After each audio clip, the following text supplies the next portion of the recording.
Good morning. It is the Drake Toll Show. Drake Toll with you from the Savannah Bananas organization. Locked on Big 12 and right here on Westwood One Sports and the Westwood One Sports app. You woke up today in McKinney, Texas, and probably the last thing on your mind is the TSA, the thing that keeps you safe on the airplanes. The number one thing on my mind today as we kick off the Drake Toll Show is the TSA, those three letters. I have a story for you, 310-840-4910. Today can become, the theme of today can become worst TSA stories or worst things to happen to you at the airport. And I would like to submit one, if I may. I would like to begin the show with one. I am tasked the next 3 days with following Banana Ball at the city of Nashville for games between the Party Animals and the Texas Tailgaters on TNT, True TV, the CW. My next 3 days will be calling those games, including one tonight. All three of them sold out in just across from Broadway. And I went to board my plane last night, as one would do, going from Savannah, Georgia to Nashville, Tennessee. And my flight gets delayed until 10:15. That's fine. I'll still land local time Nashville around 10:30, be at the hotel before midnight, and then wake up and do the show. I get to the airport, 8:45, 10:15 flight, small airport. I get there to get in line, check my bag, and go bloop, bloop, to the little airplane. And you know what they told me? 8:45, I said, "Sir, what are you doing here?" Well, I'm getting on the airplane. My flight's scheduled for 10:15. They said, "No, sir, TSA closed." And I said, "TSA what?" They said, "We are closed." Never have I heard the words from the airport, "We are closed." But at 8:30, and it's a new directive, thank you, the government, TSA in Savannah, Georgia closes at 8:30 p.m. The airport was just not open. So in response to this, the very nice lady at the Southwest gate said, "I can rebook you for tomorrow. The earliest flight to Nashville, your 7 o'clock game tomorrow, the earliest flight is 1:30. You'll land in Nashville local time at 1:40 and go straight to work." Great. So good morning to you in McKinney, Texas. Good morning to you wherever you are. And I hope you know that the TSA, as much as they're built to be your friend, I question it sometimes. I question air travel and the myriad of delays that are experienced that lead to me finding out the airport closes at a certain time. And there's nothing you can do to stop that. Do you know what else closes at a certain time? A soccer career. You know what else? They don't just reopen the door. You can't just be like, "Hey, pause. Hey, time out. Let me hop back in there. Can I be good again?" That's not how that works. And Cristiano Ronaldo is finding that out in real time. He's finding that out currently. For Ronaldo, and if you've watched the World Cup, again, I lauded yesterday just how special this is for the United States, and it feels like something that we can all rally around. And watching the Scots or the Brits or those from Ghana who are hanging out and eating at Paula Deen's restaurant for the first time is a cool, good thing for our country. But watching Portugal yesterday and Cristiano Ronaldo, because, his name is Cristiano Ronaldo, I'd like to watch him play soccer. They closed TSA. We can't let you in here, boss. Things are different now here in the world of soccer on the national scale here at the FIFA World Cup.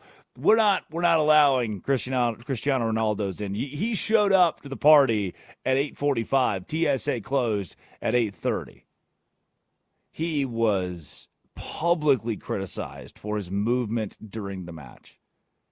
And it felt like his desire to score often, guys, me over here, Cristiano Ronaldo, led him into more paths to crowd his teammates. His positioning blocked opportunities.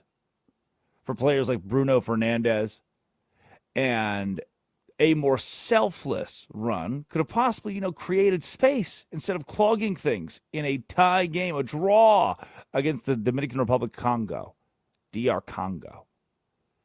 Ronaldo, 10 games without a goal now.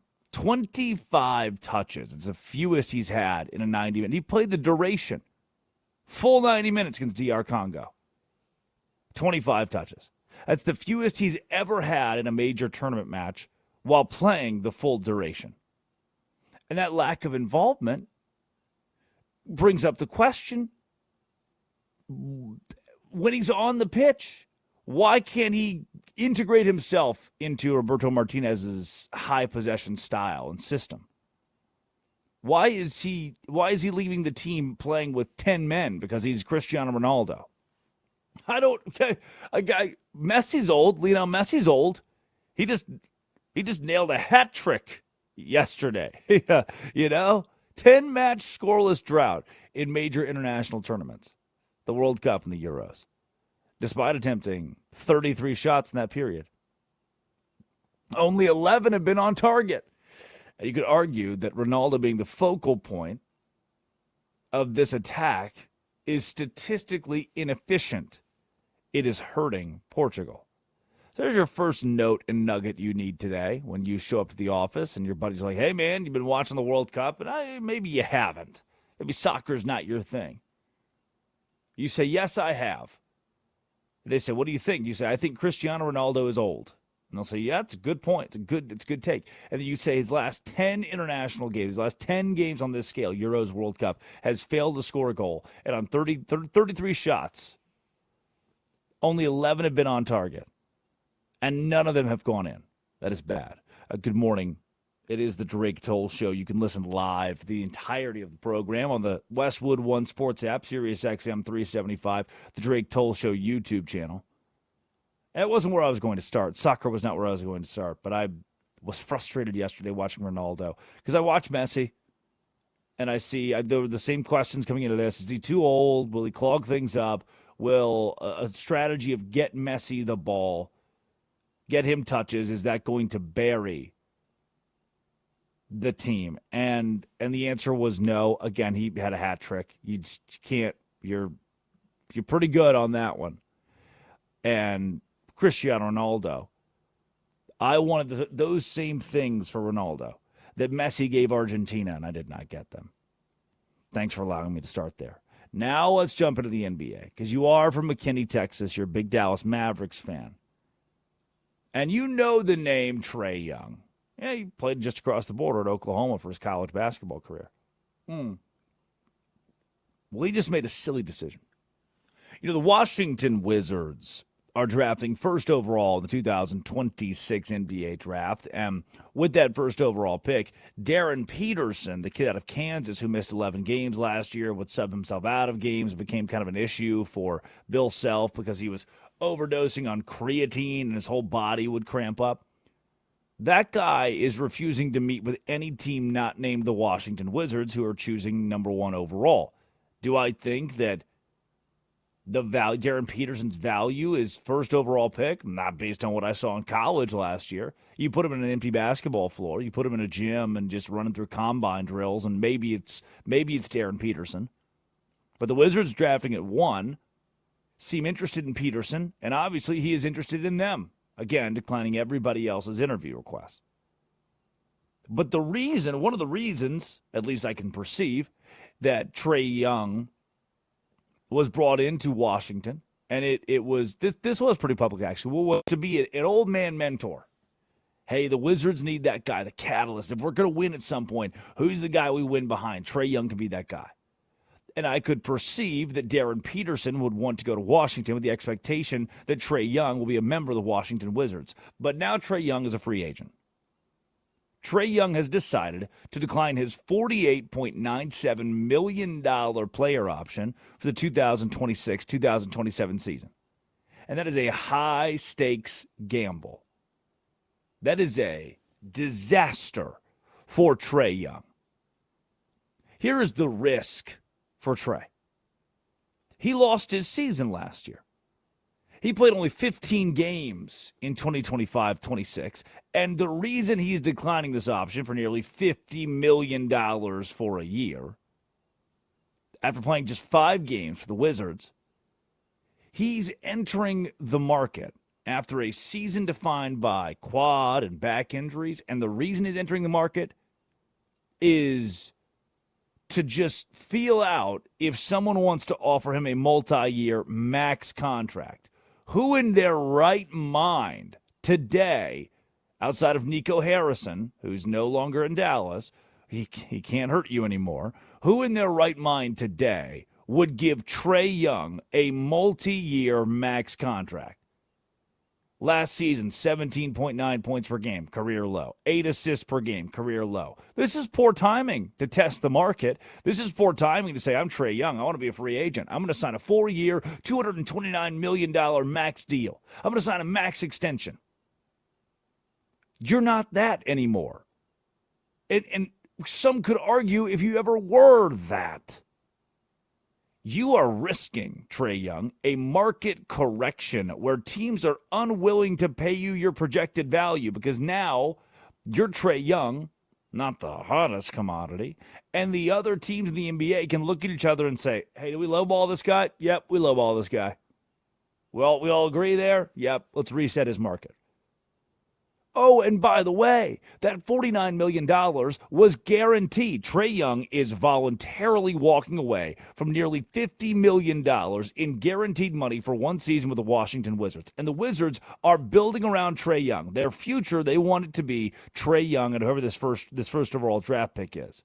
Oh, yeah, and the ghost of Anthony Davis, the 9 games he'll play next year. And if Young fails to secure a long-term deal that provides more guaranteed total value than that $50 million option, you will have made a catastrophic financial miscalculation. And that's exactly what he's in the middle of. You decline the option, now the Wizards look kind of silly. You decline the option, now you look kind of silly. And now Trae Young has to convince other teams to commit to him at his price point.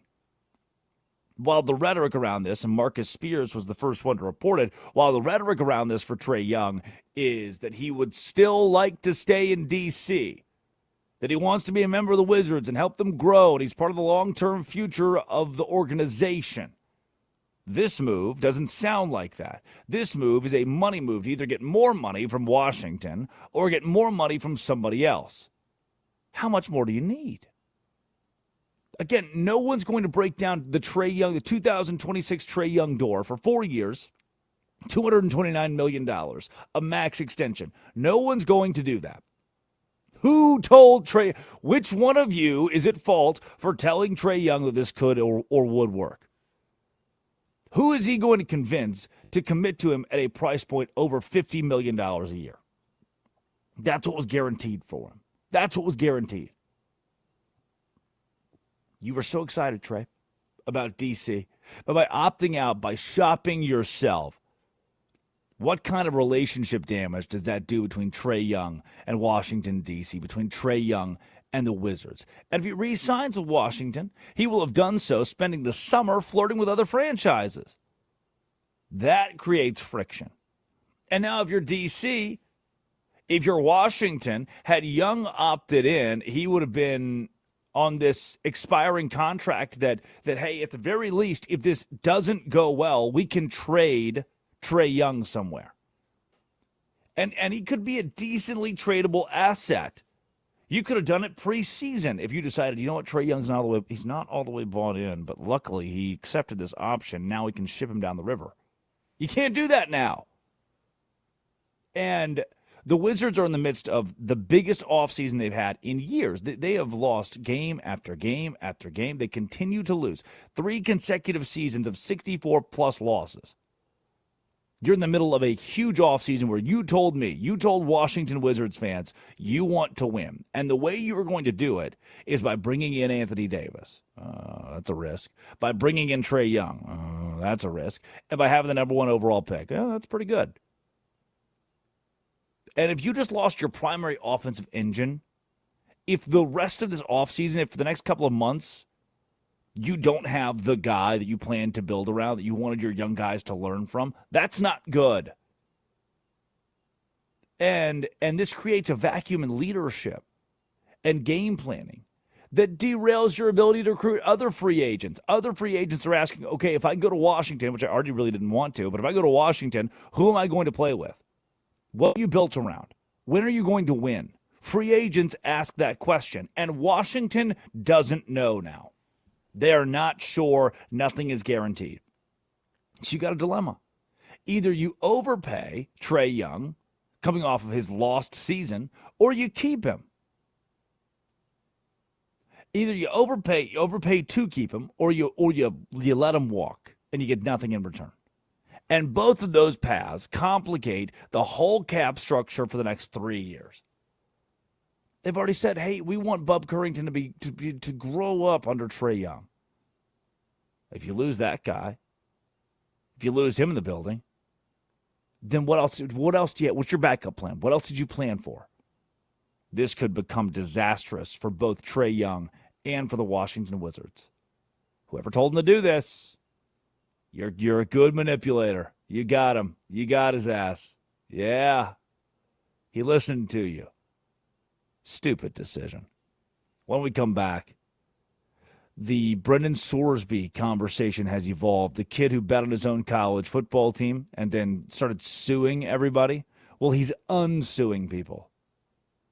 In order to go play for your favorite NFL team, in order to go be a member of the Cleveland Browns or the Pittsburgh Steelers or the Arizona Cardinals, he is unsuing people. What does that mean? This is Westwood One Sports and the Westwood One Sports app. This is the Drake Toll Show. Baker.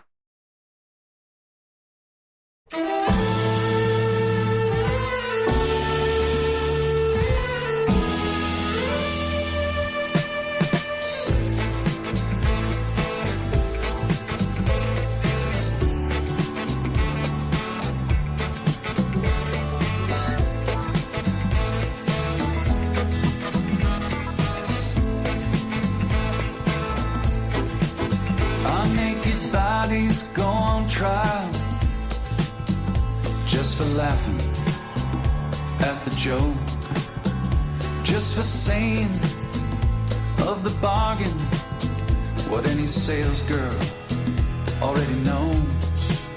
Most of us old men die at the firing line, just waiting for our number to be called.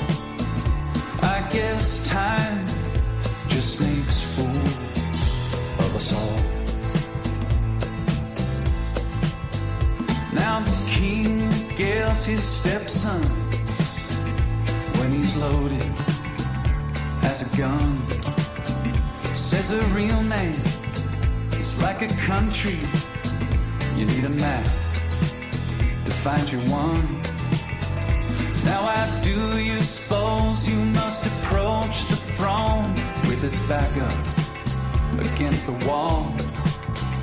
I guess time just makes fools of us all.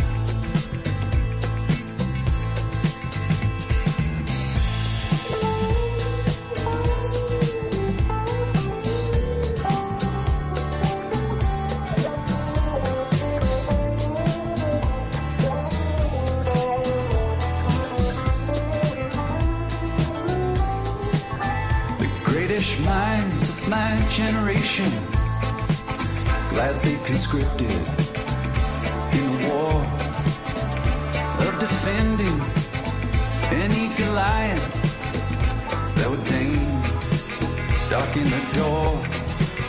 Now with your genius for picking battles, it's no wonder every helmet is too small. I guess time just makes fools of us all. I guess time just makes fools of us all. My drink is watered down. The champ is on his knees. He lost the rematch. He lost the comeback. He lost for charity, but that's the job. what gets the asses in the hall. They came for a beating, and he came to brawl.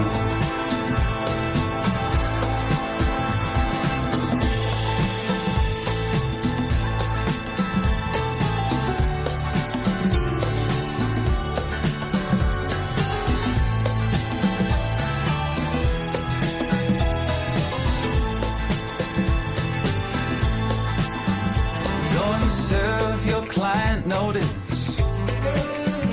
that of all the young gods I have known, yours is easily the least famous to turn down the cover of a Rolling Stone. Lily white faces, so familiar and yet impossible to recall. I guess time just makes fools of us all. After a millennia of good times, God said, hey now, let's have a dream where we raise the stakes a little. Come on, let's make things interesting. Parachute into the Anthropocene, an amnesiac, a himbo Kendall. I guess time does make fools of us all.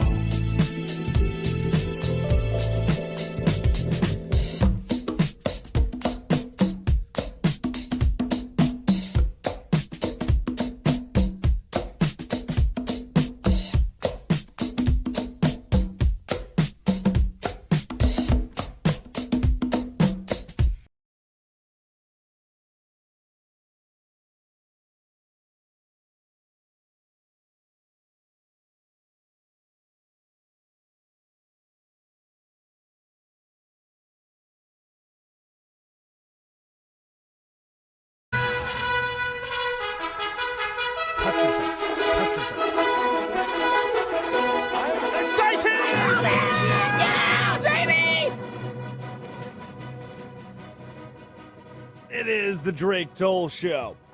Westwood One Sports, the Westwood One Sports app. Talk about Bobby Fischer, man. Where is Scotty Scheffler? What's going on there, huh? Anybody get answers on that one? Is Scotty Scheffler human now? You know, we haven't seen as dominant a run in golf for Scheffler this season. Why? We'll talk about that over the course of the show. Oklahoma, North Carolina in the national championship, the College World Series finals in Omaha. As a notable Arkansas Razorback fan, I think as anybody, I've followed college baseball pretty closely for the last 2 decades, and I think anybody would tell you this is such an odd combination of teams. It's almost hard for anybody. If you're an Ole Miss fan, an Arkansas fan, one of these baseball blue bloods, LSU, who do you root for? And maybe it's North Carolina. Just kind of random.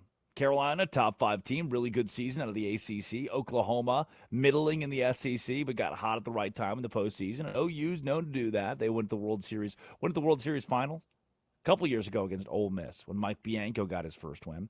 Now, those two teams, the ones who are squaring off this year for a ring. The World Cup continues today and every other day for the rest of the time. Czechia, South Africa, Switzerland and Bosnia-Herzegovina, Canada and Qatar, Mexico, South Korea tonight. Mexico plus 105 on the money line. There's a little sprinkle to be done there, playing that one in Guadalajara. That is the marquee matchup of the day. What more could you want, huh? As fun as all of that is, you know, the actual competition, the golf, as fun as the soccer is, or the baseball, the college baseball, I have been glued to the story of a college football player who bet on his own team. It is the Drake Toll Show on Westwood One Sports. You can listen live on the Westwood One Sports app, Sirius XM 375, or the Drake Toll Show YouTube page. 310-840-4910 is your way to get involved. 310-840-4910. Been following the story of a kid who bet on his own team. Brendan Sorsby, 2022, is a redshirt freshman at Indiana and decides 40 times he's going to bet on Indiana, and most of those bets are pro Hoosiers. He's hoping his team can win. He knows his team can win. And some of those bets turn into, he gets a little crazy with it.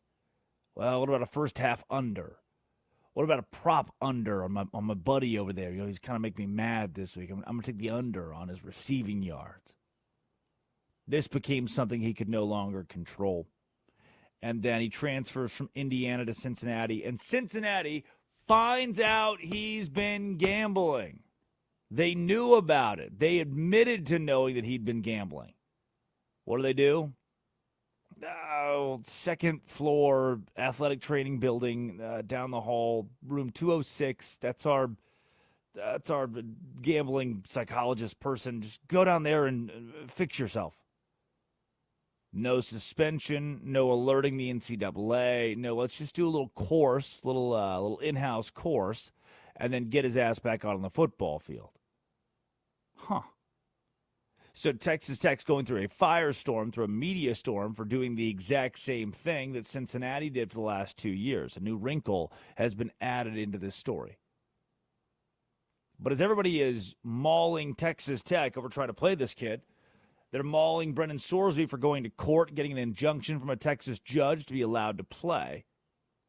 As all of this is going down, the Big 12, the other 15 member institutions of the conference, are meeting in a back room and saying, hey, we all agree, right, that Brendan Sorsby should not play college football next year.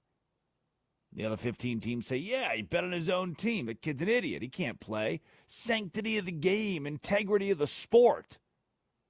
And while the NCAA had already ruled the integrity of the sport had not been diminished, the Big 12 schools, the other Big 12 schools, said, nope, we're not playing him. We're not letting that happen. Michigan, which is funny to me, canceled a volleyball match against Texas Tech to protest the university. So everybody's up in arms. The Big 12 commissioner, Brett Yormark, says, I know what I can do. I can sue Texas Tech. And not really sue Texas Tech. I'll just sue them for the knowledge of whether or not the member institution of this conference, a member institution of this conference, can be controlled by the conference. Can I rule a player ineligible as the commissioner of the Big 12? I'm Brett Yormark. So him in that suit, after Ken Paxton, the Texas Attorney General, said, defy me, Yormark said, fine, I'm suing Texas Tech. Sorsby, with that knowledge that, oh no, the Big 12 is suing to find out if they themselves can just suspend me, if they can remove my eligibility. And if they do, it's going to get worse and worse for me. If that's the case, I'm Brendan Sorsby and I can't risk this. So he's not going to. But the new wrinkles, the new layers of this that continue to unfold show a messier picture that involves Cincinnati, a messier picture that now has revolved around the NFL supplemental draft, his route. And I want to go to Cody Campbell, the power broker and all that. You might not know that name. Cody Campbell has been trying to save college sports in Washington, D.C. for the last year and a half, 2 years. And as, again, I told you these wrinkles continue to emerge, Sorsby is now filing a motion to dismiss his case against the NCAA with prejudice.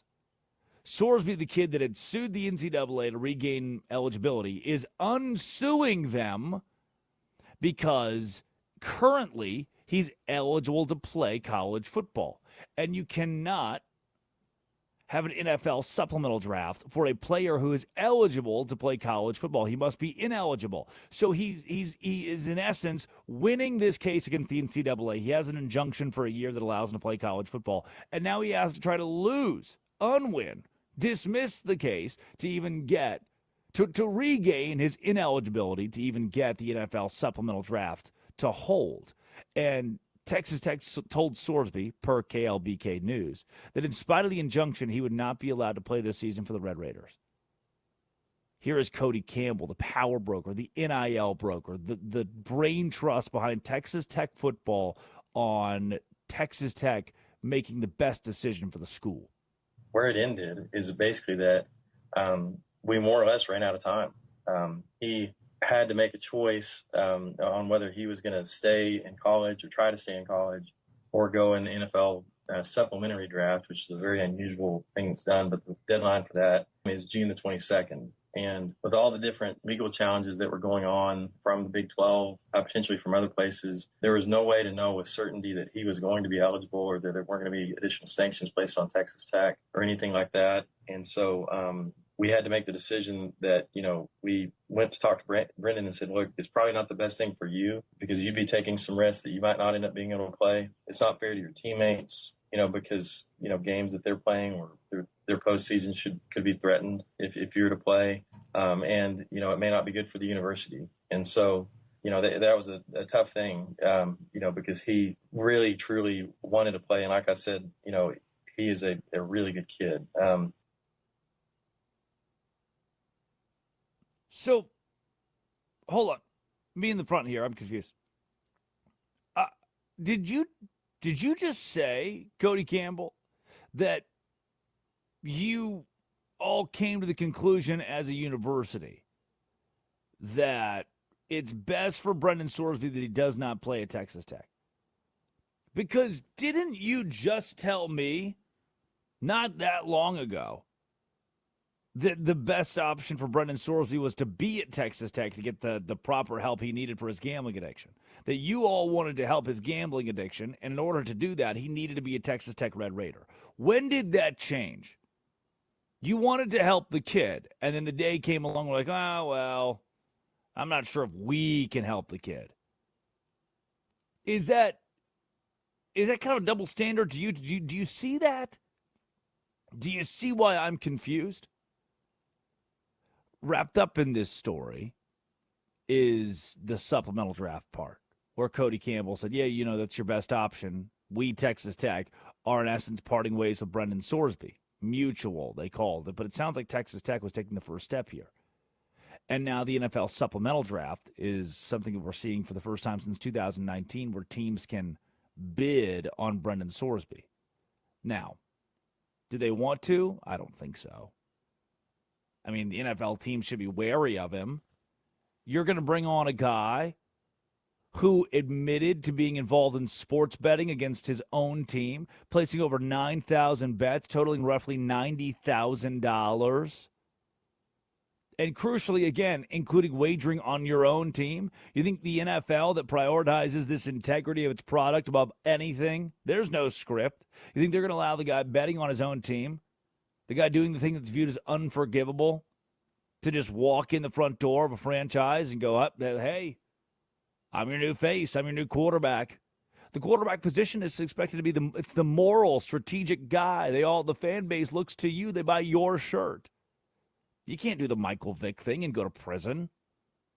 Scouts and executives are going to question whether a player who demonstrated such poor judgment off the field can be a great leader in an NFL locker room. And this kid cannot be a great leader in the NFL locker room. Texas Tech told me that. They told me he needs serious help, and that's why he's still at Texas Tech. So now that he's not at Texas Tech, who's going to give him that serious help?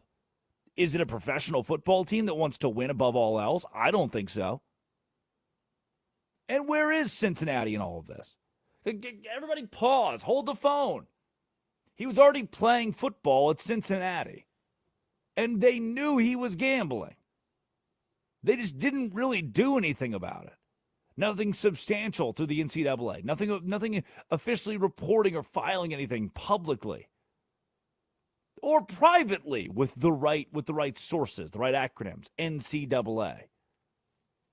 Here is Brendan Sorsby's agent joined 105.3 The Fan in Dallas, and here's what his agent Ron Slavin had to say about Cincinnati's role in all this. You have to be careful of some things just because of all the people involved. And the people I feel worst for, besides Brendan, is Texas Tech. And I know they might have, I think where they messed up was they talked too much. But nobody knew any of this about Brendan. Nobody knew when he was in the portal this was happening. I mean, Brendan probably should have gone in the draft in January, right, if we would have known, but nobody knew. So the people at Tech have been great, very supportive. Joy McGuire, I think, is one of the best human beings on the planet. He's a lot of head coaches are transactional. He is not. And they didn't do anything wrong here. If anybody should be questioned or be catching heat, it should be Cincinnati, because they knew for 2 years and never said anything and didn't do anything about it. So that's the part of the story that gets lost. And again, it's like, this is a 22-year-old kid who doesn't drink, doesn't smoke. He's had 2 girlfriends his entire life. He's at church every Sunday. He's a great human being. And I guess his biggest fault might be he's too giving. When I say that, his involvement with some of his friends and the predatory world of gambling, where you turn 18 and, deposit $5, you get a free 100. And every single show on TV and every single radio show, everything is sponsored by a gambling site. So it's a scary world we're living in. And we, these kids have all been raised now with phones in their hands. So it's real easy to get on an app and place a bet. It is a scary world we're living in. I don't mind the take that Cincinnati, that the biggest loser here is Texas Tech, because they are. I don't mind the take that Cincinnati should be getting way more heat than they are. If you knew about this, everyone's mad at Texas Tech for trying to do a thing that you've been doing for 2 years, playing the gambling kid. That seems pretty backward to me. When we come back, it's time for our biggest losers of the day. You can throw Brendan Sorsby and Texas Tech squarely in there. It is Westwood One Sports and the Westwood One Sports app. This is the Drake Toll Show.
Wanna get you wet, wanna make you sweat.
It is the Drake Toll Show. Westwood One Sports, the Westwood One Sports app. Trae Young is declining his option. Oh, no.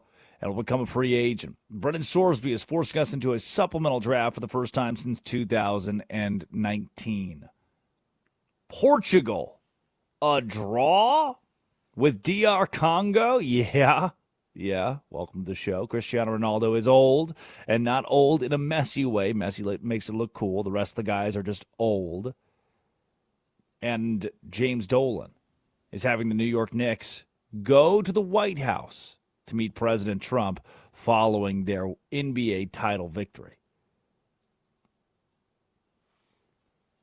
Happy Thursday.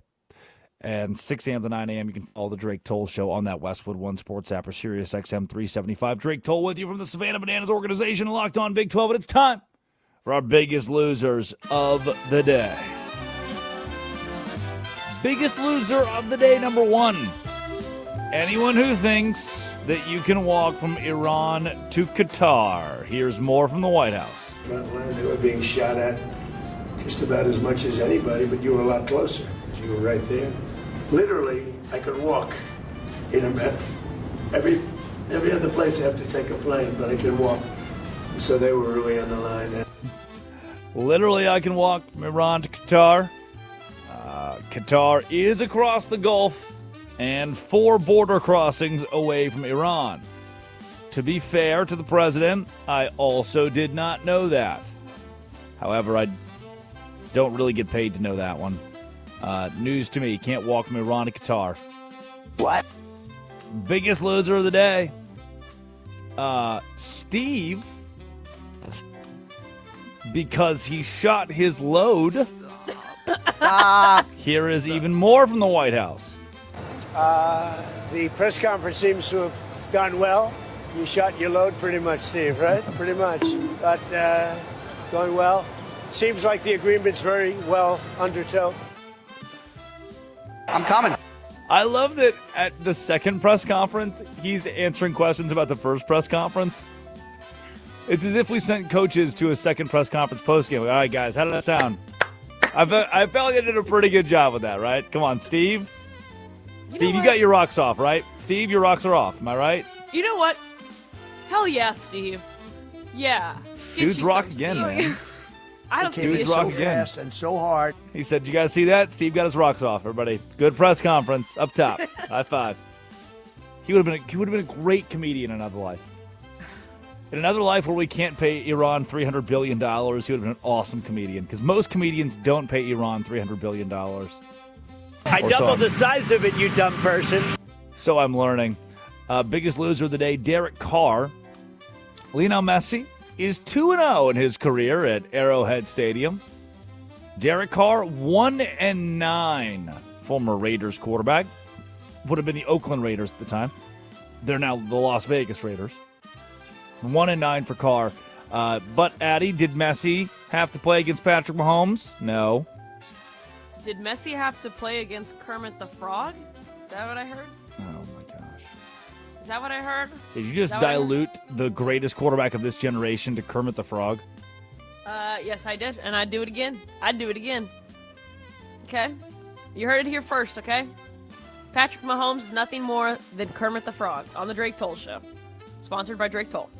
Please, no one quote that. That has no bearing, or that is just stupid. You're stupid. No.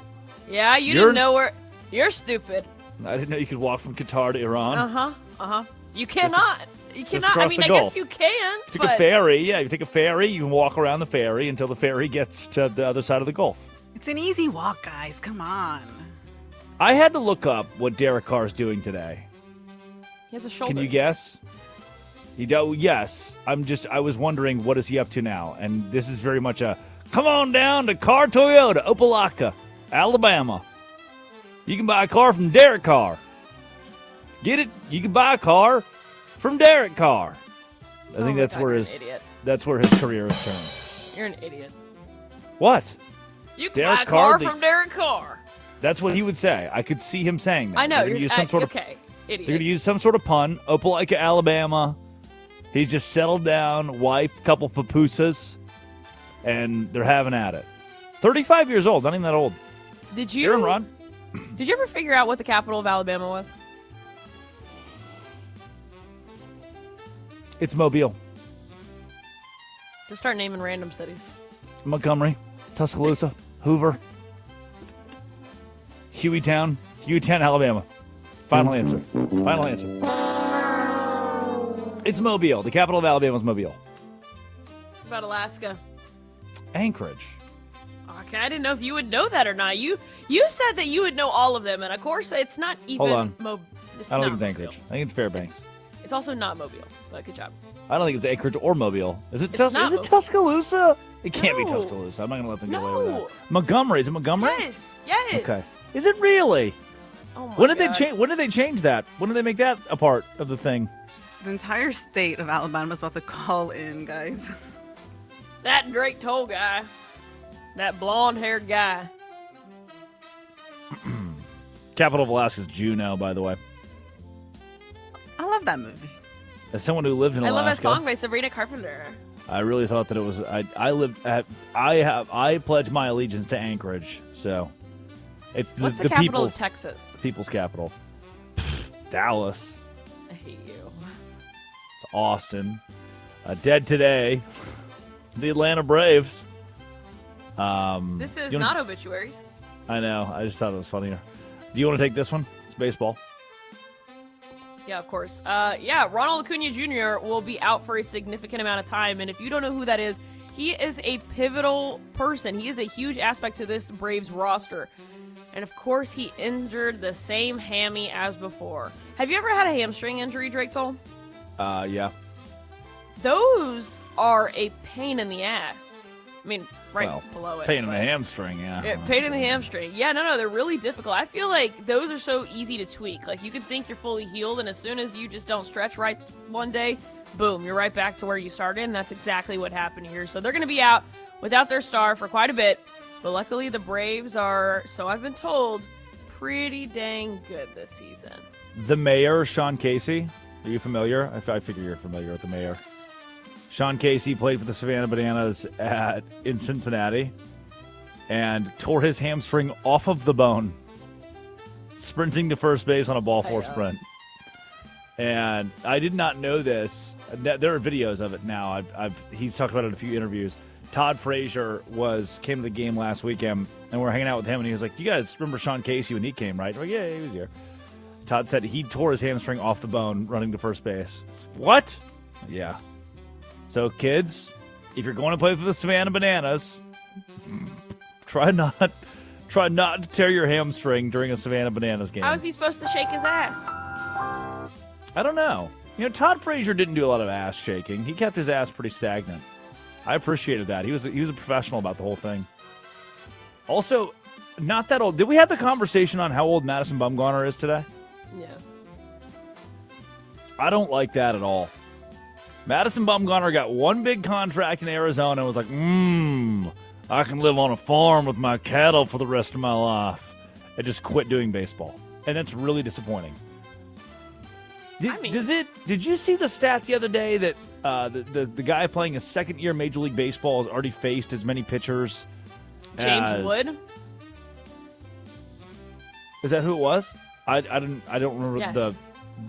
what was the tweet? What was the tweet? Yeah, he's faced as many batters as Ted Williams did in his entire career, or pitchers in his entire career. As many pitchers as Ted Williams did? Yes. Is that bad? I think that's bad.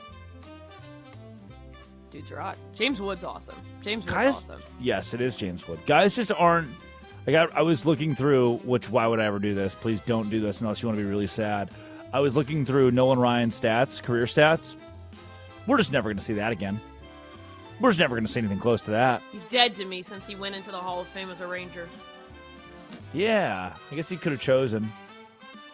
He had a few teams to choose from. Jeez. Yeah, in he his did. 28-year career. Biggest winner, the Branch family. College World Series, big blast in his final college at-bat. Georgia's Colby Branch hits a home run, and his brother Kyle, who plays for Oklahoma, high-fives him during his trip around the bases. Watching Colby's last college at-bat. Did he do it?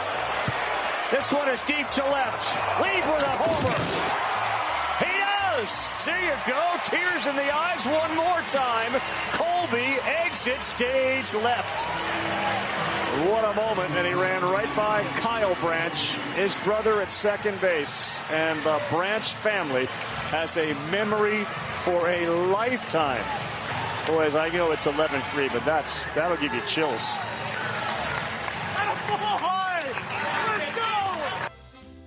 Really sweet moment for the Branch family, Colby and Kyle. High fives his brother rounding second base. During almost the entirety of the game last night between Oklahoma and Georgia, what has the world that I love come to? In the bottom right-hand corner of the screen, actually it's on the TV right now too, promo, Savannah Bananas versus the Indianapolis Clowns on Friday, ESPN 7 Eastern Time. And guess who's on the call? Cameron Stewart. Crazy Boston sports fan? On ESPN. He went from crazy Boston sports fan the first week of this show to being play-by-play on ESPN. That's what the Drake Toll can get you. That's where that could get you. That's what happens when you join the Drake Toll show. And then Chris Sachi, crazy New York Jets fan, became the host of Locked On Knicks. That's crazy lore. Both of our crazy fans have now become like reputable journalists in their field. Sachi. That's pretty awesome. Those are your biggest winners and biggest losers for the day. When we come back, it's our obituaries. Addie Bates produces. Laura Jimenez runs the board. It's Westwood One Sports and the Westwood One Sports app. Obituaries and the quickie coming up. This is the Drake Toll Show.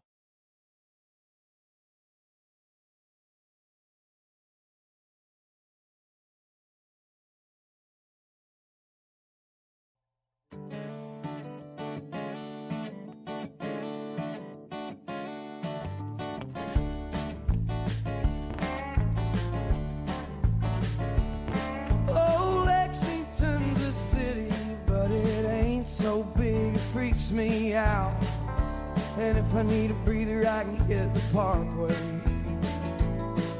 Be home before the bars all close, drink away the lies she told, think about the days. She was a pure-eyed child, a rodeo queen, high school lover in a badass Jeep, far from the eyes of a watchful town. Mama didn't need to know. Good corn liquor to shake this cold, and good hot loving on a gravel road, Juliet. Won't you crawl outside your window and dance in the arms of your redneck Romeo?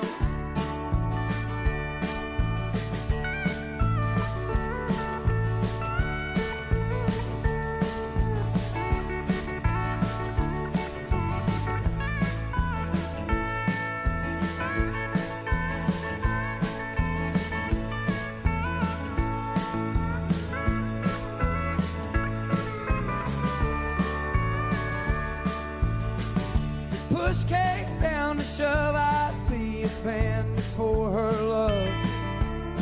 Shoot sharp and walk away. She was good before she changed her name, and I bet that ain't all that's changed. Goddamn, I remember the nights. I was a young punk kid from a dried up town, Cold Car County full of hunting hounds. She was the one who kept those boys at bay. Her high heels and my Red Wing boots, cutting couches in the living room, Juliet. Won't you crawl outside your window and dance in the arms of your redneck Romeo?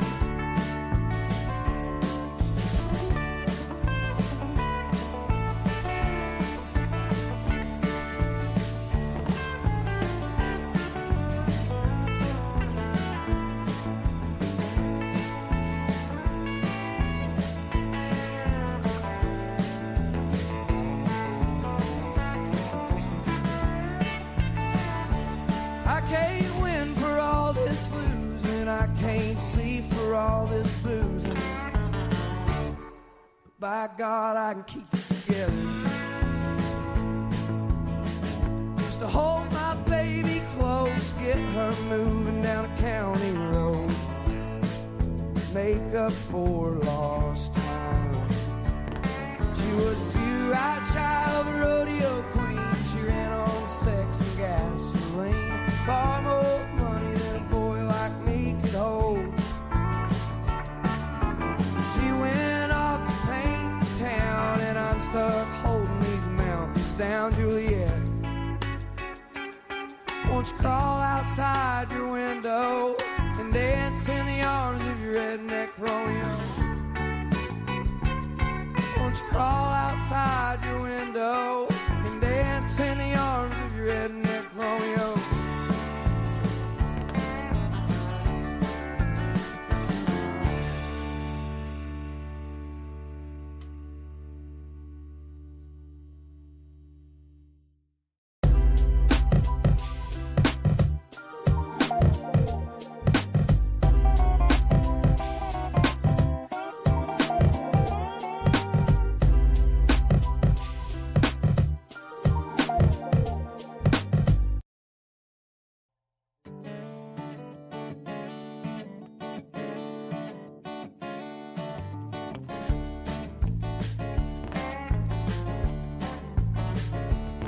Oh, Lexington's a city, but it ain't so big, it freaks me out. And if I need a breather, I can hit the parkway. Be home before the bars all close, drink away the lies she told. Think about the days. She was a pure-eyed child, a rodeo queen, high school lover in a badass Jeep, far from the eyes of a watchful town. Mama didn't need.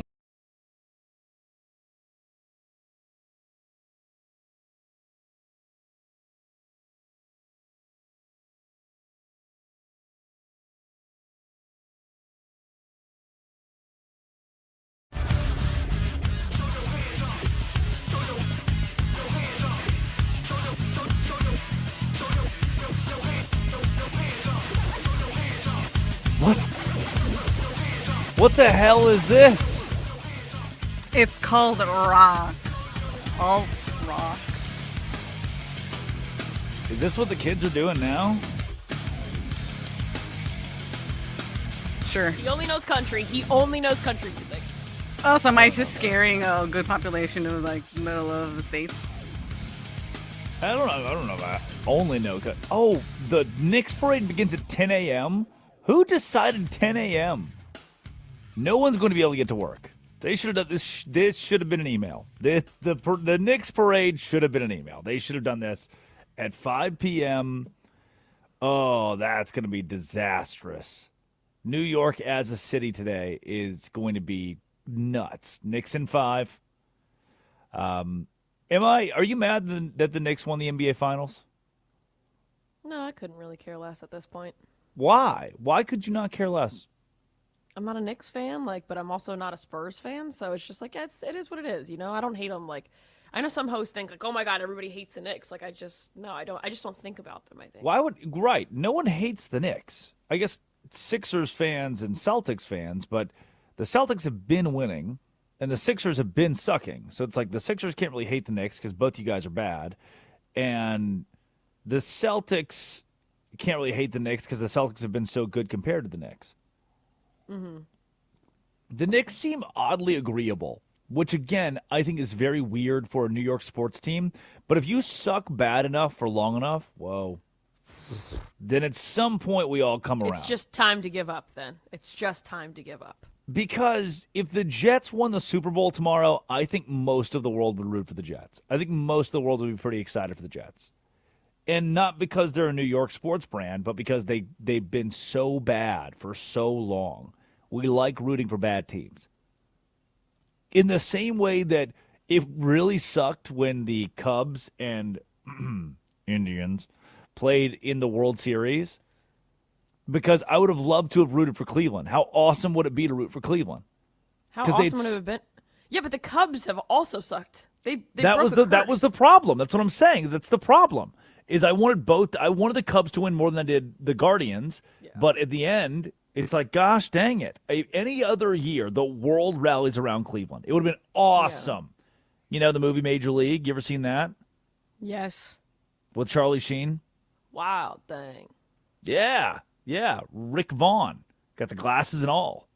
I would have loved to have rooted for that brand to be. I went to Progressive Field 2 years ago for the first time, worked a game there, and there was still a Chief Wahoo. I found it. They have not gotten all the Chief Wahoos out of there. Also, how did we get away with that logo for so long? If we look back at the Chief Wahoo logo, it's kind of crazy we were just letting that happen for a while. Come on. The Washington, and there was controversy around going from the Redskins to the Commanders, but that logo was, a semi-accurate representation of a Native American man. Cleveland, there's like, you know what? Nope. Full-on caricature. And we let them have it for so long. It's kind of crazy. Now they're the Cleveland Guardians. Remember the day that the Commanders had their whole reveal accidentally released? Yes. Because they didn't tarp something. Like, they left a window open, and you could see the entire display of Commanders gear. Oh, yes. What a disaster. Didn't the president change their name back to the, you know what? He threatened it. He did threaten it. Which, again, I'm going to say it. There are people dying. There are people dying, guys. You've really been on that one here recently for almost everything. The Knicks win the title, and it's like, hey, there are kids dying in the streets. Yeah, well, it's just like, we got to change the name back. Guys, people are dying. Kids are dying in the streets. Who cares about the Knicks in 5? No. How about feed the children? We are the world. Feed the children. Got no fun. That's Steve Miller Band. Let's shoe the children, I think. Got no shoes on their feet. Yeah, no, I think I'm there. Oh, you're there. Steve Miller Band. Fly like an eagle. He's there.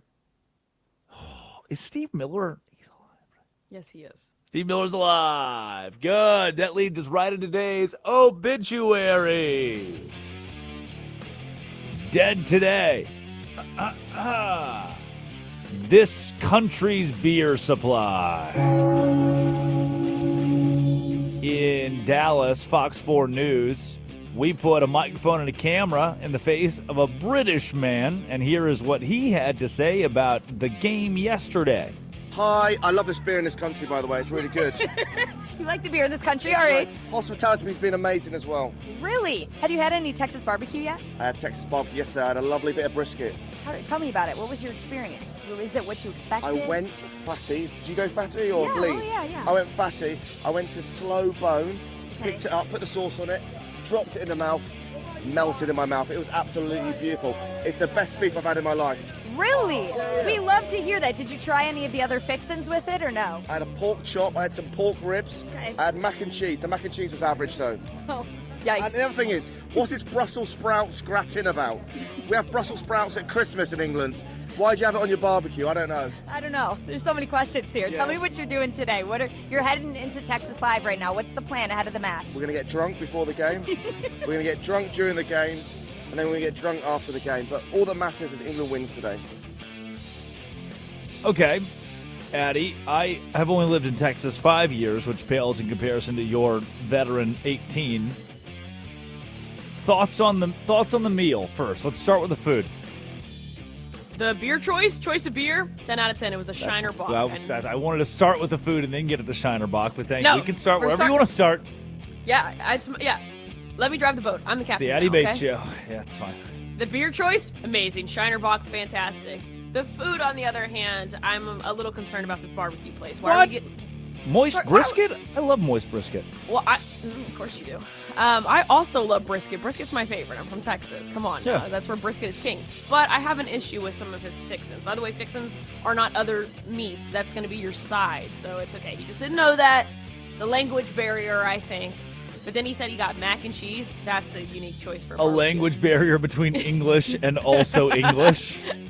But you got like English and Texan. You know what I'm saying? Sure. And so then Brussels sprouts. Who's getting Brussels sprouts with barbecue? If you're not getting, you got to get the. That was my big question. That was a new one for me. Ugh. Brussels sprouts and barbecue beans, was new. Potato salad, cream corn if you have it. If they have it. Cream corn or the street corn. I like the street corn. Throw some tahini in there. Lime. I'm shocked you like tahini. I know it's a little spicy for my little blonde banana. The other day at the Slot Mexican restaurant on Tuesday, I got a picture of margarita, and I asked for salt in the rim, and they brought tahini, and I had to ask for a salt cup. Sorry. Are you being serious? I went to Texas Roadhouse last night, and those rolls slap, dog. I went to Texas Roadhouse just to leave Texas Roadhouse to go to the airport, and them tell me the airport's closed. So and I funny. said, my flight's right there. Let me get on that plane. Let me pet that plane. And they said, nope, we're closed. How the hell is the airport closed? That's not a real thing. Savannah, Georgia. Dead today. The president's relationship with this specific reporter. We signed a deal with Iran, I'm being told. I'm not sure. I think that means the war is over. I'm not positive. I think we're paying them $300 billion, which I don't know if that's a good thing. I'm not tapped in, locked in enough. But here is the president of oh my gosh. Is this you captioned this in reference to the reporter he really liked. He thought the reporter was super handsome. Yesterday we killed his relationship with Jackson Dart. Today we're killing his relationship with the reporter for yesterday because he has found a new man. He's on his third different muse in a week. Here's the president on the president of Egypt. So he was in a hotel, and I met him, and we fell in love, deeply in love. And he didn't even want to see Hillary. Uh-huh. Yeah. Because, yes, he loved Jackson Dart and his big legs. And then he really liked the handsome reporter. And now he's really in on the president of Egypt. Interesting, per se. We fell in love. And finally, our final obituary of the day, the Home Run Derby clock. Home Run Derby is ditching the clock per Evan Drellich. First round, 20 swings. Second round, 15 swings. Championship, 15 swings. Last pitch each round is swing until you don't go deep. This is bad. I hate this. That they're getting rid of the clock? You hate that? I love the clock, man. Take me back when Josh Hamilton's in the Home Run Derby. Oh, my gosh. Or when he's beating his... Oh, sorry. Keep going. Well, there were layers to that. The Home Run Derby... similar to and maybe it's just the concept of all-star games has fallen off in American society, but I just don't. It's not doing it for me. That's crazy. I love this move. I love it. Just let them. Why? I like the clock. Because you saw last year that some players, it's proven that some players just don't have the stamina, so they get tired out pretty quickly, and it's just not as fun to watch. To watch people half-ass a swing, that's not fun. Yeah, well, have better stamina. We used to be a proper society. Whatever. Yeah, but when there's brisket and Shiner Bach, that's what happens. Okay. Yeah. Those are our obituaries. That's who's dead today. Time for the quickie. Top 5 headlines in all of sports. Addy Bates reads them. Drake Toll responds. Wizards Trae Young to decline option, and he's going to be a free agent. Bet on yourself, as they say. I just don't, man. No, I don't think you're going to get... He was going to get $49 million, $50 million guaranteed in Washington. He wants to bet on himself and test the market. And I think the market's going to look at him and say, we don't want you. This is not... Trae Young is not conducive, in my mind, to a max contract. And he believes that he is. That's a problem for Trae Young. This is a problem for Washington. He's supposed to be the leader that coaches up and brings up their young guys. This is not a move that's doing much of that here. I don't know. I think it's silly and bad on all parts for all parties. But good luck, Trae Young. That's a minute. Ohtani battles blister and sore knee and rocky outing. Yeah, I'm watching the highlights of it right now, actually, on the quad box, and nothing about it, because he was already hurt, knee inflammation, and I was told, don't worry about that, sweetheart. And then he comes back yesterday and just allowing run after run after run. He made it into the fifth, and they pulled him with a blister, blood all over his finger. That's not, blisters will hold you out in Major League Baseball for 40 days. There's blood on his pants. So we'll see. I'm rooting for him. Wilson powers Aces into Commissioner's Cup final. She did. And Nice. Yep. And now the Aces, Las Vegas, will be headed to the WNBA Commissioner's Cup final, the championship game, for the third time, by the way. 10-point win over the Mercury in Phoenix. 33-11 for Asia Wilson. Wilson said, it's kind of good for us to have a chance to compete for a championship midway through the season. My jury is still out on these in-season, mid-season tournaments for the NBA or WNBA or really anything. It just seems like a cheap ploy to, oh, look, tournament. It hasn't caught on to me. Are you a big fan of the in-season tournaments in any sport? No, I don't like it at all. I don't think it's great. It doesn't elevate my viewing experience. Oh. Though the Knicks did win the cup, which is pretty cool. And then the NBA Finals. That's a minute. Alrighty, well, Ronaldo says that Portugal's World Cup is far from over. We need to stop talking to Ronaldo. We need to stop asking him questions about Portugal because he was just bad yesterday. 25 touches in 90 minutes, full time.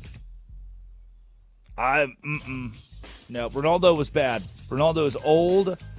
The young, sprightly Lionel Messi, who had a hat trick, is what Ronaldo wanted to be, and instead was not even close to that. 10 straight international matches, Euros, World Cup, without a goal for Cristiano Ronaldo.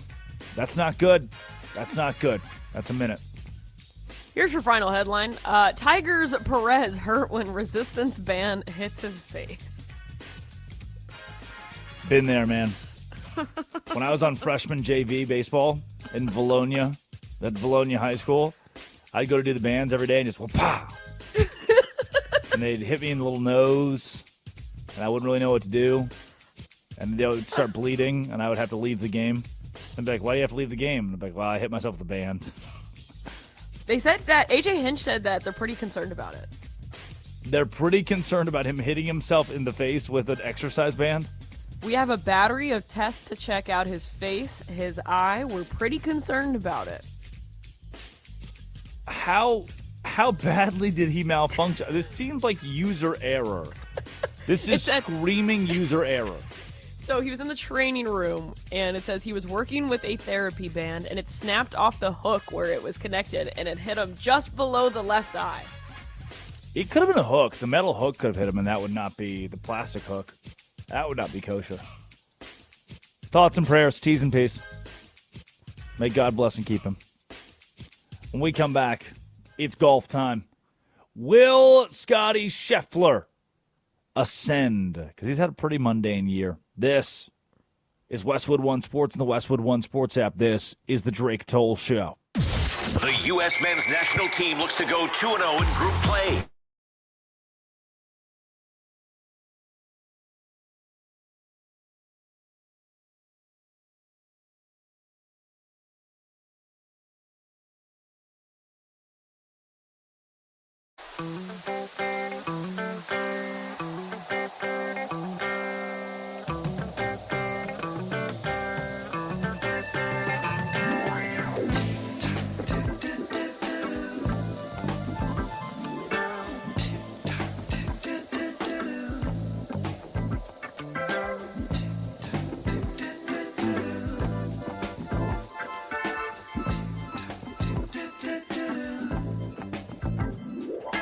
Time keeps on slipping, slipping, slipping into the future.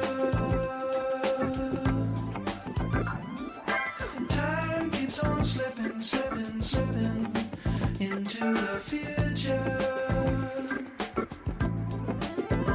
I wanna fly like an eagle to the sea. Fly like an eagle, let my spirit carry me. I want to fly like an eagle till I'm free. I go through the revolution, feed the babies who don't have enough to eat. Shoot the children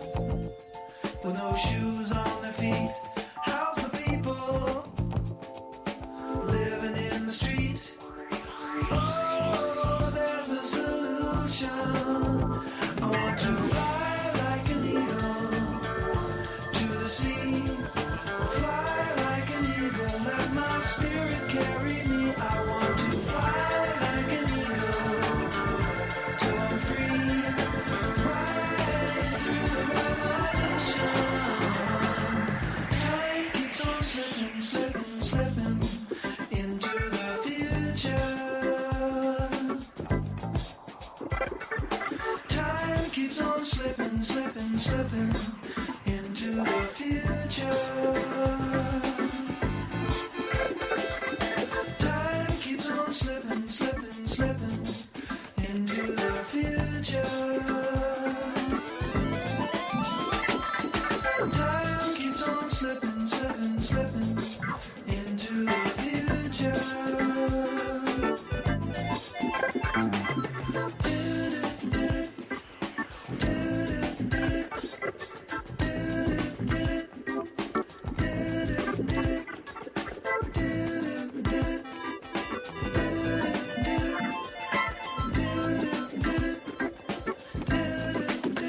I want to fly like an eagle to the sea. Fly like an eagle, let my spirit carry me. I want to fly like an eagle, going free. Fly through the revolution.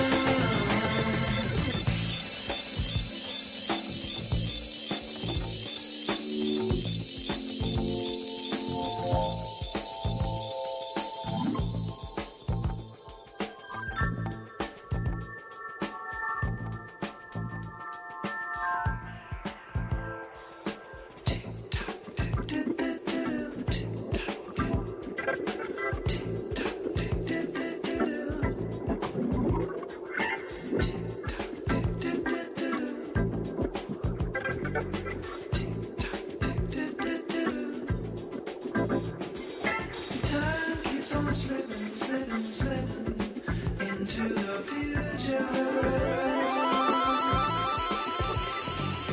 Time keeps on slipping, slipping, slipping into the future.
It is the Drake Toll Show on Westwood One Sports and the Westwood One Sports app. Drake Toll with you from the Savannah Bananas organization and Locked On Big 12. And now Greg Ducharme, Sirius XM, joins the program to talk golf, the U.S. Open this weekend. And Greg, a question I saw posed yesterday, picked up some traction and conversation on social media, is, I'll pose it, is Scotty Scheffler human? Have we seen the human side of the, almost 30-year-old in 2026? I do believe that he's human. He just happens to be very, very good at golf. But we see the human side of Scotty Scheffler from time to time. He's not against showing a little bit of frustration and showing his, I guess frustration is the word, when he doesn't hit a shot or doesn't get the result that he wants. It happens from time to time. And I think that's the human side of him. But what amazes me about him, and this is what it takes to be number one in the world. When he's good, he's very good. But when he's bad, he still shoots very good scores. You know, I remember the Memorial a couple of weeks ago. It was a really tough Friday. The scoring average was above 75. And Scotty Scheffler played one of the worst rounds I've ever seen. I was calling it right here on PGA Tour Radio, and he was slicing tee shots, missing iron shots, missing his distances. He cold shanked a bunker shot, and at the end of the day, he puts down 72 on the scorecard. when Ludwig Oberg shoots 77 and Jordan Spieth shoots 79, and there were like 7 players that shot over 77. Scotty puts down 72 and played terrible. Scotty Scheffler enters this tournament at plus 450. Those are the best odds to win, and that career Grand Slam. How pivotal, and again, he could eclipse this right at the 30th birthday. How pivotal of a career marker would it be to land that for Scotty Scheffler as he is shooting for this again right at his 30th birthday? Well, for us on the media side, it would be massive. He'd become the 7th player to complete the career Grand Slam, and to get it done in your first try. Normally, you're talking about humans here. Normally, it's a really big deal because what we've seen in the past is the pressure starts to weigh on you. But for Scotty Scheffler, listening to his comments, he really minimizes this. It's not the goal for him. He has an incredible way of making the moment at hand the most important thing. He's not judging himself based on tournaments that he has won. He's not judging himself based on results. He's judging himself based on how he prepares and how ready he is entering the tournament. And that's going to go a long way in this journey for the career Grand Slam, whether it happens this week or it happens 5 U.S. Opens from now. I do believe it will happen. And I don't think he feels any pressure to make it happen this week. Greg Ducharme joins the Drake Toll Show talking the U.S. Open this weekend. And Rory McIlroy, one of the storylines coming off the first Masters victory was he's going to play more loose. He can take a deep breath, and maybe the rest of his career he takes that into account. And since then, I think the sense of freedom that you see from Rory, his iron play trending upward, and wide fairways this week, is there just as good a shot for any that Rory McIlroy just continues this hot streak and pulls off another victory in another major? Yes, but the real reason for that is, aside from his incredible ability, Rory McIlroy has figured out how to play in U.S. Opens, and I think he's really relished it. Last time we were here at Shinnecock Hills in 2018, Rory missed the cut. It was his 3rd straight U.S. Open missed cut. Now, he had won the 2011 U.S. Open at a soaking wet congressional, which did not play like a typical U.S. Open. I believe, if I remember correctly, he got 16 under par, and 8 under par was second place. And when U.S. Opens played like they typically do, much firmer, faster, challenging, Rory really struggled. Since that U.S. Open in 2018, Rory reeled off 6 straight top 10 in U.S. Open that really should have won 2 of them. Finished solo second in 2 of them. And he kind of gave away. I'll leave last year out of it because I think there was a hangover from the Masters, so I think that's a separate entity. But now he wants to win at kind of like iconic golf courses in the game, and one of those is definitely Shinnecock Hills. He's mentioned that in his comments before, that this would be a big, kind of a true U.S. Open to win. So I think he's motivated, and we know that Rory has the game to win any tournament. And I think he's really developed as a player into someone who can play a more patient game. And when things don't go his way, he's been much better as he's gotten older. He used to be a pretty player, which is no one can touch him when it's going well. But when it doesn't go well, he had a tendency of fading away. And now, you see Rory hang in there. He's much tougher. He's not afraid to play dirty, and that's what it's going to take this week at Shinnecock Hills. Greg, I'm not the biggest sports bettor in the world, but I'm known as kind of the golf guy in the group chat. If I throw in a golfer, either solid odds, long shot odds to win a tournament, that's the group ride, as we call it in a little college group chat that's lived on to today. And I'm scrolling through YouTube, my little slop meal ready to go. Like, all right, what can I watch golf-wise?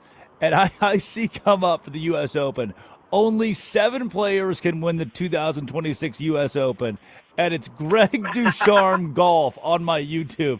And so I popped it on, I gave it a watch. I don't want to give away too many details here. I'll hand it off to you. But when you say only 7 players can win the Open, statistically, what can you back up and give us inside info on there? This is a challenging one. By the way, thanks for watching that. I just started that YouTube channel. I posted 3 videos, and that one seems to be pretty popular. I guess saying only 7 can win is more of a catchy title than anything else, because we know that's not how it goes. But what the data says is these guys who win U.S. Opens are generally very good golfers. I know that sounds so obvious and so silly, but they perform very well in the all-around categories. Things like strokes gained total, which is the totality of the game. It's almost like scoring average, but it's relative to the field. Things like strokes gained tee to green are really important. Every U.S. Open winner of the last 7 have finished tied 8th or better within their last 5 starts. So they've come in well with some pretty good form. They've demonstrated an ability to perform in all 4 major areas of the game: off the tee, approaching the green, around the green, and putting. They've kind of reached as that video shares, they've reached a certain threshold in all those areas. And then there are a couple things about Shinnecock Hills as well. All the winners at Shinnecock Hills, except for 1896, I left that one out. Every winner had 6 previous top 10 in major championships. So they're used to the conditions that major championships provide. They're used to the challenging tests, and they've performed well in them before. And that left to my surprise. Usually it doesn't go this way. I do this for every major. Usually it doesn't go this way. But it was the top 4 players in the world, Xander Schauffele and John Rahm. And then the 7th was Bryson DeChambeau. Kind of had an asterisk for a couple reasons I don't need to get into. But basically, it's the best players in the game who meet all those thresholds. And I'm very interested to see. Normally, U.S. Opens are a little more open. You're looking at guys that are kind of top 30 in the world that have a chance. So it's a little more open. But my trends analysis has the heavy hitters being guys this week. Yeah, I'm being told by our production staff that I get fired if I don't ask the Bryson DeChambeau question, because now for the YouTubers of the world, and he's the hot thing. Every kid's watching Bryson DeChambeau's content and the way he has had a swing on golf and the younger generation of golf. What are the odds that I'd call them long shot odds here that DeChambeau pulls off a victory? I would call them long shot odds as well. This is not a great setup for him. Bryson has done very well in U.S. Opens, specifically 2 of them that he won. And I picked him to win at Pinehurst. I thought it was a perfect setup for him. I thought the questions that would be asked around the greens were perfect. The lack of rough would really help him, and he did go on to win. This is a very different story. The win forecast this week is extremely high. And if you listen to what Bryson says, he talks about this all the time at the Masters. The thing that he's trying to figure out mathematically through data is how the ball is going to respond in the wind. And he feels like that's the difference between his game and Scottie Scheffler's game. Scottie predicts the wind better. But I don't know if there's a mathematical equation that answers that. It seems to me like the artistic nature of Scottie Scheffler allows him to perform and adapt to varying situations quicker than Bryson DeChambeau. And the other thing that Bryson has really struggled with in majors, not just this year, but it's been very clear this year, is he's made a lot of big numbers. He's made triple bogeys, significant triple bogeys in a lot of major championships lately. And on a golf course like this, you can make a triple or worse in a hurry. So I worry about Bryson at this setup. Greg Ducharme joins the Drake Toll Show from SiriusXM. Greg, Cameron Young, it's one of the names I threw in that hat in the group chat. Hey, follow Cameron Young this weekend for his first win at a outright win at a major. How far off or on am I with this Cameron Young take? You're not far off at all. This is the thing that Cameron Young has done so well this year. Is his iron play has improved. A lot of the conversation says this is a second shot golf course. with the wider fairways. But it also, there's a huge premium on putting. And that's because it's really hard to get the ball close to the hole. It's really hard to hit the green. And it's really hard to scramble around here. So you end up hitting good chip and pitch shots that end up 6 and 8 feet away. You end up hitting great approach shots that end up 30 feet away. The average proximity in 2018 was 44 feet. So it's hard to get it close.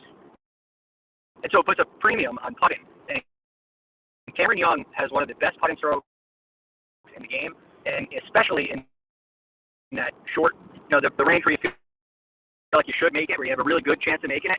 He is very solid. That's something that Xander Schauffele has done well for his whole career, and he's been an excellent performer in U.S. Open, and I believe that's a big reason why. So when you look at Cam Young's game as a whole, there's a reason he's the number 3 player in the world, and it's because his game is complete, and that's what it's going to take at Shinnecock this week.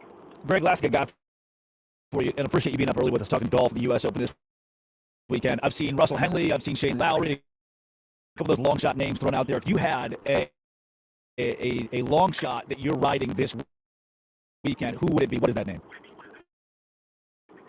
There's a couple guys. I would throw Chris Goddard into the mix.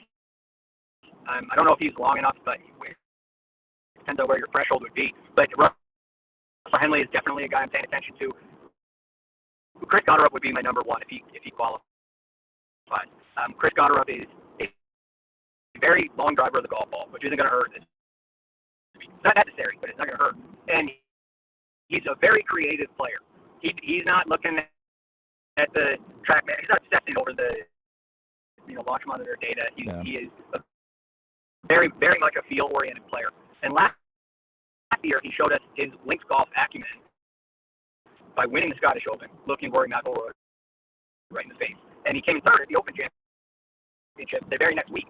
And he won this year in Hawaii in very windy conditions. So I think he understands how to control his ball on the wind. He knows how to flight the ball down. You're probably going to see a lot of stinger tee shots out of him this week. And the thing that really impresses me, the stats don't really show this, but when I watch him, I'm very impressed with his short game. It is very strong. He's very creative, and he kind of reminds me of a Brooks Koepka in that he's a little more rugged. He's a little tougher. And I think that's what it's going to take this week. Greg, again, I appreciate you being up early with us. What's the best way for folks to follow you and follow your coverage of the U.S. Open this weekend? Well, you can listen. I'm heading into the studio right now. We'll be calling the golf on PGA Tour Radio. We'll be on New Breed of Golf from 9 to 12, following all the action there. So you can listen there. And then Twitter is probably my most active site. That's at The Real GFD. And as you mentioned, thanks for mentioning it, Greg Ducharme Golf on YouTube, a brand new channel. You can get involved and maybe become a founding subscriber, if you will. So I appreciate it, and give me a follow over there. Love it. Thank you again, Greg, for joining the show. Thank you. Give him a follow at The Real GFD on Twitter. Thanks to Greg Ducharme. I like the Russell Henley pick. I like that as I think he's plus 4,200, plus 4,500, somewhere in there. And then a Rory, a Scheffler, you can't. Cameron Young of the contenders is probably my guy to take home his first major. But, I mean, if you're sprinkling money on Rory, if you're sprinkling money on Scotty, those are always good investments in my mind. And Scotty has been human this year. He's looked, you say worse. He's shooting a 72, and that's detrimental. Oh, no, Scotty Scheffler's like 29 years old and can go career Grand Slam by the age of 30 as he turns 30 this weekend. That's what I'm following. That segment is sponsored by Progressive Commercial Insurance, protecting your business vehicles 24/7. See if you can save at progressivecommercial.com. When we return, Joe Burrow is off his rocker. Let's take you around the NFL, where Burrow just made a statement that puts him in rarefied air of some of the most bold quarterbacks in the NFL. I'll explain more. This is Westwood One Sports and the Westwood One Sports app. This is the Drake Toll Show. We're a month away from NFL training camps opening. The return of Patrick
drunk before the game. We're going to get drunk during the game, and then we're going to get drunk after the game. I'm excited! I love it!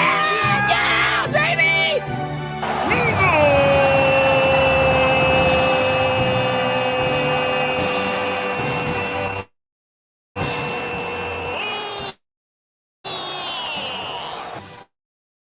My country 'tis of thee, an American staple, brings us back to the Drake Toll Show. That wasn't.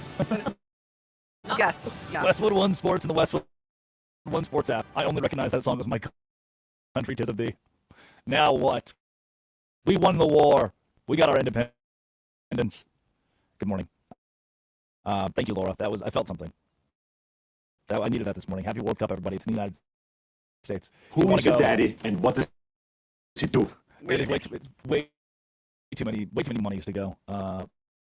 But wow, just to have it here, to have the entire world converge on the United States, the melting pot of the universe here in our lap at Katy Trail Ice House in Dallas, Texas. This is it. This is the pinnacle of America as it pertains to sports. The Knicks win the title. Sam Darnold wins a Super Bowl. Everybody is just buzzing about sports in 2026, the new names, the new brands, and America gets to play host to everyone converging on that. Pretty great. You know what's a little weird, though? It's not all that great. Whatever Joe Burrow is going for here. We'll take you around the NFL for a second. Brendan Sorsby, supplemental draft. Joe Burrow, the Bengals quarterback, says that his 2026 Cincinnati Bengals remind him of the 2019 national champion LSU Tigers. Now, I would push back and say there's a chance the 2019 LSU Tigers in their form then could possibly beat the Bengals today. Joke. Kidding. No college football team obviously can beat an NFL team. But for the Pro Bowl quarterback, he said vibes are just like they were in 2019 at LSU. Now, I would go on to say, I would venture to say, that is the most dominant college football team of all time, 2019 at LSU. Watching that team play was an honor. And watching them win the national championship against Trevor Lawrence and Clemson, Joe Burrow throws for 5,000 yards, 50 touchdowns, and Burrow goes on to say this week, you go back and watch what I said before the 2019 season at LSU. I feel very similarly about this team. I'm so excited to get started and get moving. I wish we ramped this right at the training camp so we can continue to improve. He finishes the statement with, I feel like there's so much greatness we'll be able to achieve this year that I'm just excited to get going. Joe Burrow, man. Do you realize that when you say things like this, that there are Bengals fans who listen to this? There are people who are going to get their hopes up more than ever that Zach Taylor and company can pull it off and have a great year, another playoff run in Cincinnati. The same Cincinnati team, Cincinnati brand, logo, franchise that went to the Super Bowl a couple of years ago, led by Joe Burrow. And it felt almost like they had no business doing that. If you take the logos away, it might kind of remind you of what New England did this past season, right? And it makes more sense for New England to be in the Super Bowl because they've done that. You know, Cincinnati being there was different. It was odd. It was weird. It was fun. But this kind of what I'm reminded. I look at that Cincinnati squad that lost to Matt Stafford, and I think about the 2025 New England Patriots who went to the Super Bowl, who might not be back for a while with Drake May at quarterback, who might not be at that pinnacle with Mike Vrabel doing whatever he's doing with Diana Rossini. And I think there's a disparity in the competitive context here, too, if Joe Burrow is saying, hey, I know we're a few years removed from going to the Super Bowl, and I know the AFC's has a tumultuous, parity-filled vibe to it these days with Patrick Mahomes and company missed in the postseason last year. And that injury and the question marks around Mahomes' return and when he'll return and how good he'll look. But I don't think there's any way you can compare the Cincinnati Bengals to a 15-0 LSU team. Again, the NFL built on parity, the AFC built on parity, and an idea that the Bengals aren't supposed to be very good. And LSU had one of the most talent-dense rosters in college football history. Do you think that in the NFL, in the history of the National Football League, the Cincinnati Bengals have one of those talent-dense, talent-rich rosters to ever do it? I don't think so. Even with Dexter Lawrence and Jonathan Allen coming into the fold. You're capped by salary restraints and parity-driven roster rules, and this is 2019 all over again.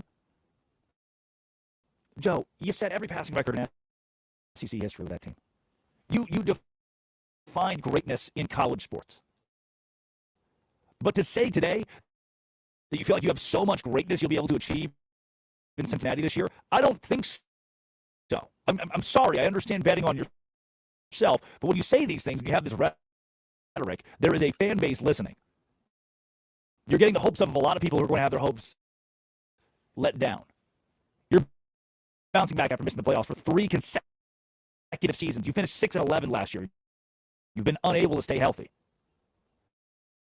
The jump from a sub-500 NFL team to a historic feeling championship contender, that's pretty steep, Joe.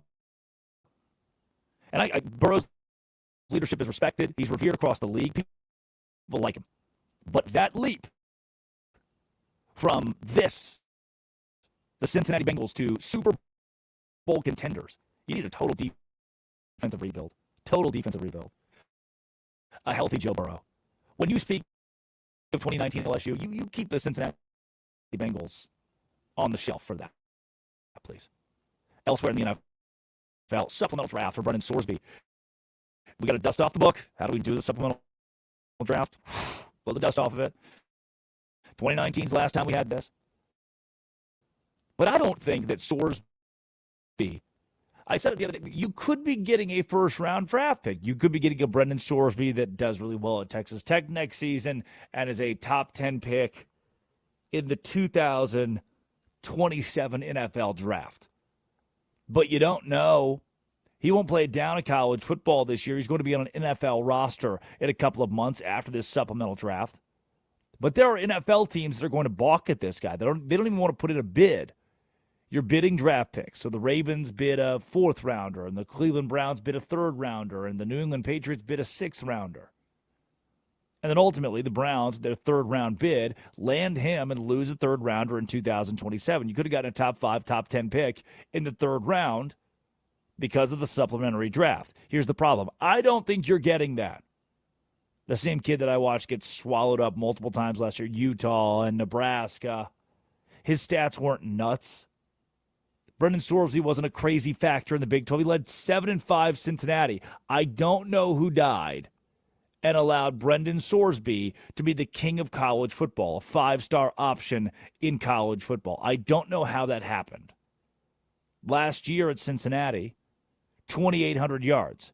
That's fewer yards than he threw in 2024. 2,800 yards, 27 touchdowns. Good numbers, yes. Elite, no. 580 yards on the ground, 9 scores, that's good. Is it, I need to take this guy with a top 10 pick? I need to make this guy a 5-star out of the transfer portal? I don't think so. And what NFL team is going to take a chance on a guy with a $90,000 betting scandal in his back pocket? 9,000 bets. The NFL is not going to look at a kid who wagered on his own team, who bet on his own team in Indiana, who bet on college football and say, we want that in our locker rooms. I've been in NFL locker rooms. I've seen it. It's different. There are signs everywhere. There are signs posted everywhere about gambling, betting. Don't do it. They take it as serious as any league in the world. I've been in college football locker rooms. That's a little more thin. That's for the adults in the room to police the kids, the college kids. In the NFL, it's in your face when you walk in the locker room. Do not bet, because the second you do, you're done. And what did this guy do to get himself into the supplementary draft? What did this guy do to get to the NFL so early? He bet on games. He bet on his own games. The NFL doesn't play with that. And you've been telling me your mental health issues are so bad, you need to go to rehab, you need to fix this. What NFL team wants to accrue that? Yeah, we're bringing him on, we're going to help him out with his mental health stuff, and hopefully he works out as a player. What NFL team wants that distraction? The rhetoric you use to stay in college football is the same rhetoric that's going to hurt you in the supplementary draft. this supplemental draft for Brendan Sorsby might not go the way he wants it to. There are concerns about the gambling. There are concerns about addiction and reliability. There are concerns about his professional development, his missed evaluation time. There are concerns. When we come back, we'll give you our idiots of the day. Brendan Sorsby can be included in that. It's Westwood One Sports. It's the Westwood One Sports app. Laura Jimenez runs the board. Addie Bates produces.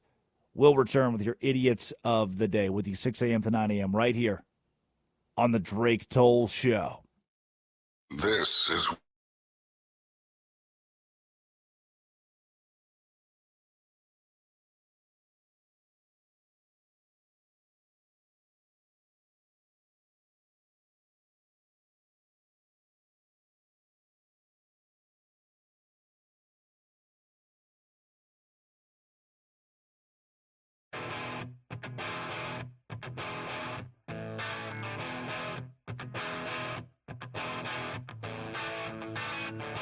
Make up your mind.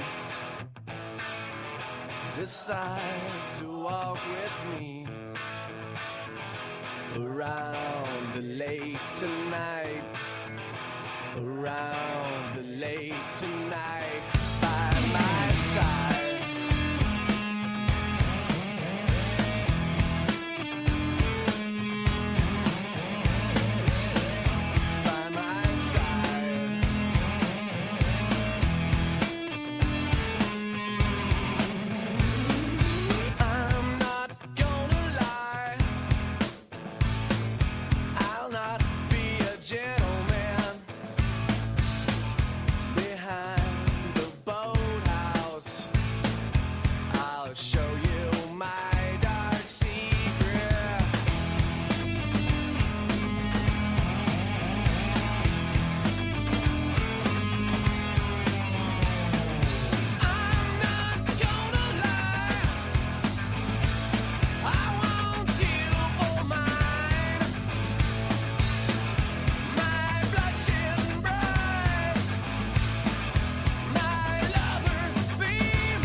So whose national anthem is this?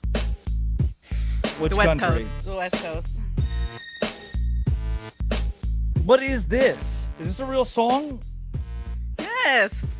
Is it? Or is it one of the ones that It's are on the mixed instrumental. to? I can't play the lyric one. We're gonna get sick. Like I have to dump this. Oh, no, you can play the lyric one. We play the lyric one for the other stuff. No. How can you not play the lyric? We play the lyric for all the other ones. Well, to be fair, usually when you come back with rejoin music, you want it to be instrumental, by the way. Yeah. It's called Radio 101. Buddy. I feel like ours are mostly. Are they not? What's Oh, sweet little buddy. You're rolling in, get it with me. Okay, yeah, Purple 6 people, words. Peter. Oh, I love. We haven't done the purple people eater one so long. Dance on the people. I forgot about the purple hat one. I forgot about that. Man. What else? Love me sexy. We haven't done Love Me Sexy in a while. These are. He's like, I feel like most of them are instrumental. Proceed to sing all the lyrics. Yeah. I forgot. That's only. No. Oh, Volcano. No. Yeah, Finally Friday. George Jones. There's a good one in there. I like that. Oh, that's good. Now I really feel it. Feeling it now, Mr. Krabs? Yeah. The 2026 NBA champion, New York Knicks, are home today for the championship parade. Do you think any of them have slept? It seems as though they've been using some substances. I've been watching the interviews with the New York Knicks, and those poor guys. I didn't, and I think another piece of this, by virtue of them being from New York, it lends itself toward a lot of media wanting to talk to Jalen Brunson and Josh Hart and OG Anunoby, Karl Anthony Towns. But it's kind of the worst part of winning the championship, right? Is you can't really celebrate for a few days because you got to go do all these media appearances. They all look exhausted. They all look a little bit miserable, honestly. Yeah, I mean, join the club. I think they just want to do a little, they just want to do a little forbidden lettuce, have a couple beers, and then be done with Stay off the weed. Forbidden lettuce? I've never heard that. I've heard devil's lettuce. Yeah, I want to be able to do it. I didn't know if I could say devil, FCC-wise. If someone complains between the hours of 6 and 9 a.m., we can get fined. But they wanted me to play the lyrics of a hip-hop song. Well, yeah, you can do. The FCC doesn't. They don't care about that. They don't want the hip-hop. As long as there's not any bad words. Oh, the one has bad words. The Jordan Belfort. That's got bad. But it's got words and it's got bad words. I mean, too. technically, we shouldn't be playing Love Me Sexy either, because there is a line that says, like a golf stroke. Touch me sexy. Yeah. And then that line. Yeah. I don't know if I've ever listened to the lyrics of "Love Me Sexy" that closely. Well, you sent it to be a rejoin, so it's a great rejoin too. It gets me every time. It makes me giggle every time. The Knicks. I also don't like. So I guess a list of things I don't like. I don't like the media parade they have to do. I love that they do the parade. The fans are awesome. I feel bad for the guys that have to keep doing these media appearances nonstop. Also, when did we stop allowing teams to enjoy their championships? Every headline I've seen: can the Knicks repeat in 2027? Do we care? Is that what people care about now? Like 30 teams that will beat out the Knicks for the 2027 NBA championship. Is that what we're doing? Is that what because people are like, okay, well, yeah, that's a headline people want to click on. It's a headline people like. Who are people here? Am I alone in saying just let them enjoy the championship for a second? I don't think that should be the headline. The article. I don't care. It was posted by ESPN the night they won. 3 teams above the Knicks in playoff odds, championship odds. Am I alone in this? Why are you're not defending me here? Oh, sorry. No, you're not alone, Drake. You're not alone. You have people here. No, you're not alone. Should I say good job? You're doing a great job. Ignore the whole. You're doing so great. You're doing so well. I'm really proud of you. You have not answered the question at all. Well, it's just because this is a conversation that we can have in the middle of June. Like, why do we do this? Why do we always do the way too early predictions? Here's your way too early bets, because that's what people want to see. Like, oh my gosh, Brendan Sorsby is how can I spend? Do they actually want to see that? Or are we making that up? No, they'll talk about that. Oh my gosh, we have shows talking about how we're gonna bet the Chiefs this season. And it's June. It's June. It's June. That is the nature of sports, Drake told. It's the odds thing. It's the betting side of Yes, this. people want to know, like, oh, That's what are we why looking we at next can't year? let the But Knicks enjoy it's all the old news. Yeah, I would say for a good chunk of people, it's now old news. What are we doing next year? What's new about something new? Like that's great. The Knicks won. We can talk about that ad nauseum, and you should. You should this week. You should talk about why that was significant, what this means for Jalen Brunson, what this means for the city of New York. Yeah, but the majority of the country, if you're not from New York, wants to know, hey, so what's happening next year? Who can we root for? Who can we look at next year? Who can we tail? Who can we go to the water cooler 6 months from now and say, yep, this is still my team? Yeah, we don't really, because you said we should and we could talk about the Knicks and Brunson legacy. We haven't really done that. We covered it Monday. Yeah, we have. And I feel like we have not. We haven't done a segment on the Knicks since Monday, which is fine, but it's also not quite true. We had a couple on Tuesday, but then Georgia kind of, got in the way. Idiosyncrasy. Power outages. Those weren't going to be Knicks, were they? This was Yes, they were. those would have been future conversations too. What did we talk about Tuesday?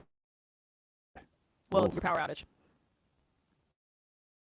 No, we missed 0 Knicks segments due to power outage. What was the Knicks coverage Tuesday? It's like, did we undercover or overcover the Knicks? At what point does the story go away? I mean, it's here as long as you want it to be. I mean, we talked about it yesterday. We talked about it in headlines. I don't know what you're getting at. We have talked about the Knicks. And the show right after, I can guarantee you going to talk about the Knicks. I'm not getting really anything other than trying to figure out how much, at what point, and why When do we today stop? When do we stop talking about do the we not Hurricanes? allow championships to be something people can relish in, teams can relish? Because now we moved immediately to what was going on next year, and I guess that's a good takeaway. Is more people care about next season already than they do about the Knicks, because there are 29 other teams that are looking forward to tip off in 2026 into 27, and their team possibly winning. And it makes me feel bad for the Knicks fans. Like this was one of the coolest stories in sports, and it just fades away within 3 days. In 3 days, it's like, what's the point? After the parade's over, is Taylor Swift getting married today? At Madison Square Garden? I couldn't tell you, but I did. I heard that. Was that not today? You made a mess. I was the janitor. That's pretty good. July 3rd. Okay, we still got a while.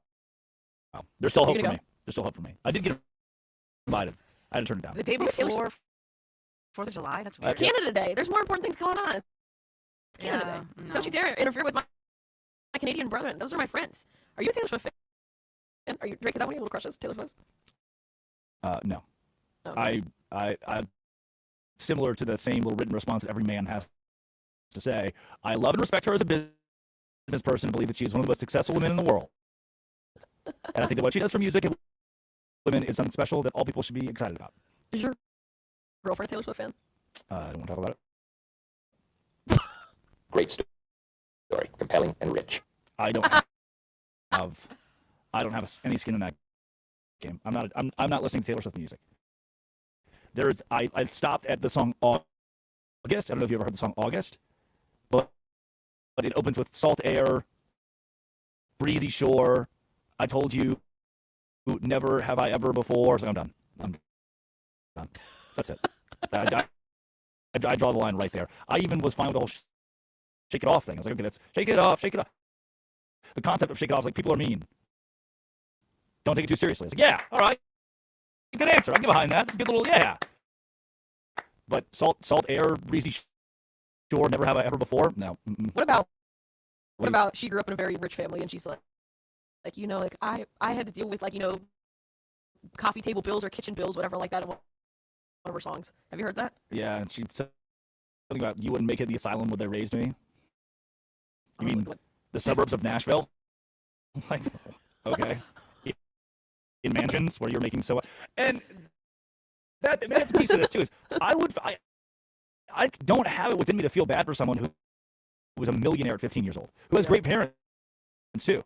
Her parents are awesome. Like, they did it the right way. It sounds like, and they've never had a falling out. They seem like good people. Well, every documentary, they seem like good people. Like, there are parents who are using their children to make millions and millions of dollars, and the kids never see it. Why does Taylor Swift get to be? Why do you get to be the sad guy? rough guy, like a really tough guy. We should all rally around her instead. Billie Eilish. Yeah, she's good. Billie Eilish is also like a nepo baby. What are you talking about? She grew up here in LA, like in the summer. Did I ever tell you at a point in my life I had like kind of like had big bangs and stuff, and when I'd style them, I went to a party. My cousin, who's 10 years younger, and he goes, "You look like Billie Eilish," and I was like, "Oh, cool, thanks." And then my cousin goes, "That's one of my crushes," and I was like, "Well, now you made it weird." Why? Why is your cousin? Why's your 14-year-old cousin at a party that you're at, by the way? Christmas family party.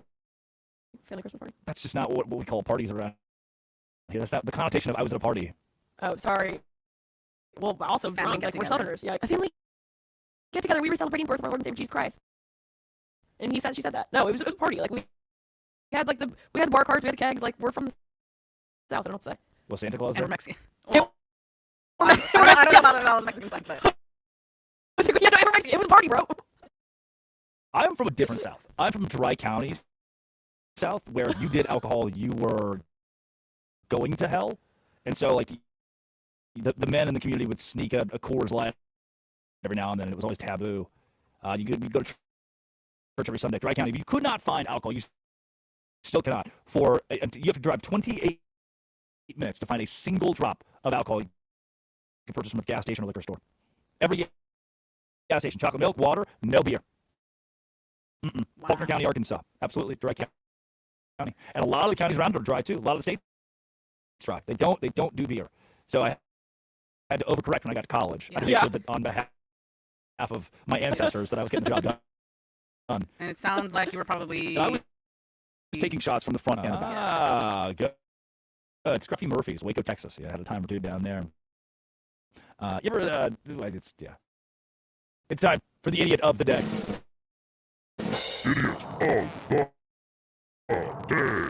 You are an idiot if you're not on the stock market. Here is what the president had to say at the G7 meeting about the old stock market. I know. Because every time we talked about the possibility of peace, the stock market shot up like a rocket ship. It never went down. They didn't like it. The people, the stock market is more brilliant than anybody there is, including the people on the stage, other than me, of course. Let's see. I don't know. What do you think, Scott? Is the stock market more brilliant than you? No, sir. That's a terrible statement. All right. The stock market is quite brilliant. The stock market is more brilliant than anyone on the stage except for me. And then he looks like Mark, Mark, are you smart in the stock market? No, sir. That's what I thought. Is the Scott that's on stage the same one that blew his shot his? Oh, yeah. Yeah. Is Scott the one that shot his load? I don't know. Do we have that audio still to give context on that? Can we? Because I can't say that without giving context. Laura, do you have the Scott earlier from audio? Steve. No, it was Steve who did it from our Biggest Losers. Yeah, Steve from our Biggest Losers did the shot his thing. The press conference seems to have gone well. You shot your load. Pretty much, Steve, right? Pretty much. But going well. Seems like the agreement's very well undertow. Pretty much. Our idiot of the day, the worst dad ever, Rick Brunson, who at the postgame after winning an NBA title as the coach of the Knicks, and his son Jalen Brunson was like, "Yeah, but dog, the best Knick of all time is Patrick Ewing." As Jalen Brunson's just sitting right there. He also did this. Rick Brunson had this to say about having all the trophies. Can you believe when you was sitting in that backyard? No, I'm sorry, in the park in Chicago, that video that surfaced. Did you envision anything like that? I'll be lying to you if I said I did. When we talk about it, driving the car, you dream about it. Never envision this. I have all his trophies. He has really? All of them. He has not one trophy at his house. I'm going to give his MVP trophy too. All his trophies. I could never envision this, but it's a credit goes to him. I mean, he's a worker. He loves to work every day, tries to get better and try to lead his team. So. Rick Brunson has stolen all of Jalen Brunson's trophies. Did your parents steal all of your bowling trophies? I didn't bring any of them with me, because there's a lot back home. So They have all of them. From like high school though? Yeah, in college. But your high school bowling trophies. Your parents didn't just keep those? No, yeah, they're at home. They're all at home. I didn't want to bring them up here. That looks so stupid. Like, hey, here's all my high school accolades. Here's my college accolades. Like, Okay, so then are we mad at Rick Brunson for keeping? Because if your trophies are at your parents' house,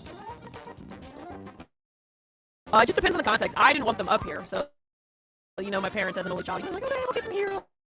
That's very kind. I just didn't want them. Like, I didn't want my UIL gold medal from Texas. I don't want that. Whereas Rick Brunson just seems like Diego Pavia's mom at a football game. Like, just wants to make it about him. did you win a state championship? Yeah. Wow. Vandergrift? Cedar Park. Cedar Park. Yeah. Hutto? Big time. I'm big time. Yeah. Cedar Park's pretty big. Yes, in Nashville. Those are idiots of the day. When we come back, U.S. Open this weekend. Knicks won the NBA Finals, and the College World Series headed to its own finals. This is where PJ Glasser joins the show. This is the Drake Toll Show.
Just like somebody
drums keep pounding a rhythm to the brain.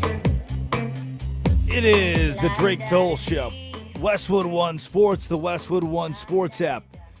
And the New York Knicks are champions of the world, winning the NBA. And today, the parade will commence through the street. I just can only imagine the scenes that will come out of the Big Apple, a city that never sleeps. And here to talk about the NBA Draft, College World Series, the U.S. Open, and more, PJ Glasser joins the Drake Toll Show. And PJ, the Knicks winning the NBA title, and as someone who had a future before the playoffs began on the San Antonio Spurs to win the NBA title, I'm a bit disgruntled.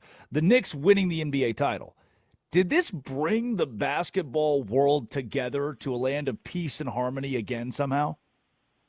In a weird way, Drake, I think it did because, a market like New York, that kind of team should be hated kind of by the country, right? Collectively, Like people should have been rooting for the Spurs, a mid-market team with an up-and-coming superstar in Wemby. But yeah, man, this Knicks team, I think, because they did it through the draft, they did it through free agency, they did it through trades, and they got likable players. I mean, Brunson's a likable superstar, Cat, Bridges, OG, Anunoby. So it was kind of this weird dichotomy a little bit with this Knicks roster that's incredibly likable playing in a market with obviously New York teams that it feels like a lot of the times with the Yankees and the Giants, some of these other teams that people collectively usually root against. PJ, with the Knicks winning the title, this is kind of rarefied air where usually somebody out there is blowing the horn in January, February for this NBA team. I never heard that about the New York Knicks, even after they won the cup in the middle of the season of the NBA. It just didn't feel like there were cappers, bettors. Nobody was riding the New York Knicks. In the world of sports betting, sports wagering, how big of a surprise and shock is it that New York pulled this off? It was a pretty big surprise. I think there was so much focus on the Western Conference this year and how strong the teams were, the defending champions, Oklahoma City. I mean, they were clearly the class. They were the huge favorites all year, and it just was hard for a lot of people to see them losing in a 7-game series. And those injuries with Jalen Williams and A.J. Mitchell definitely hurt them. But they were thought to be the favorites. San Antonio was a really strong team. And then in the East, a lot of people like Boston.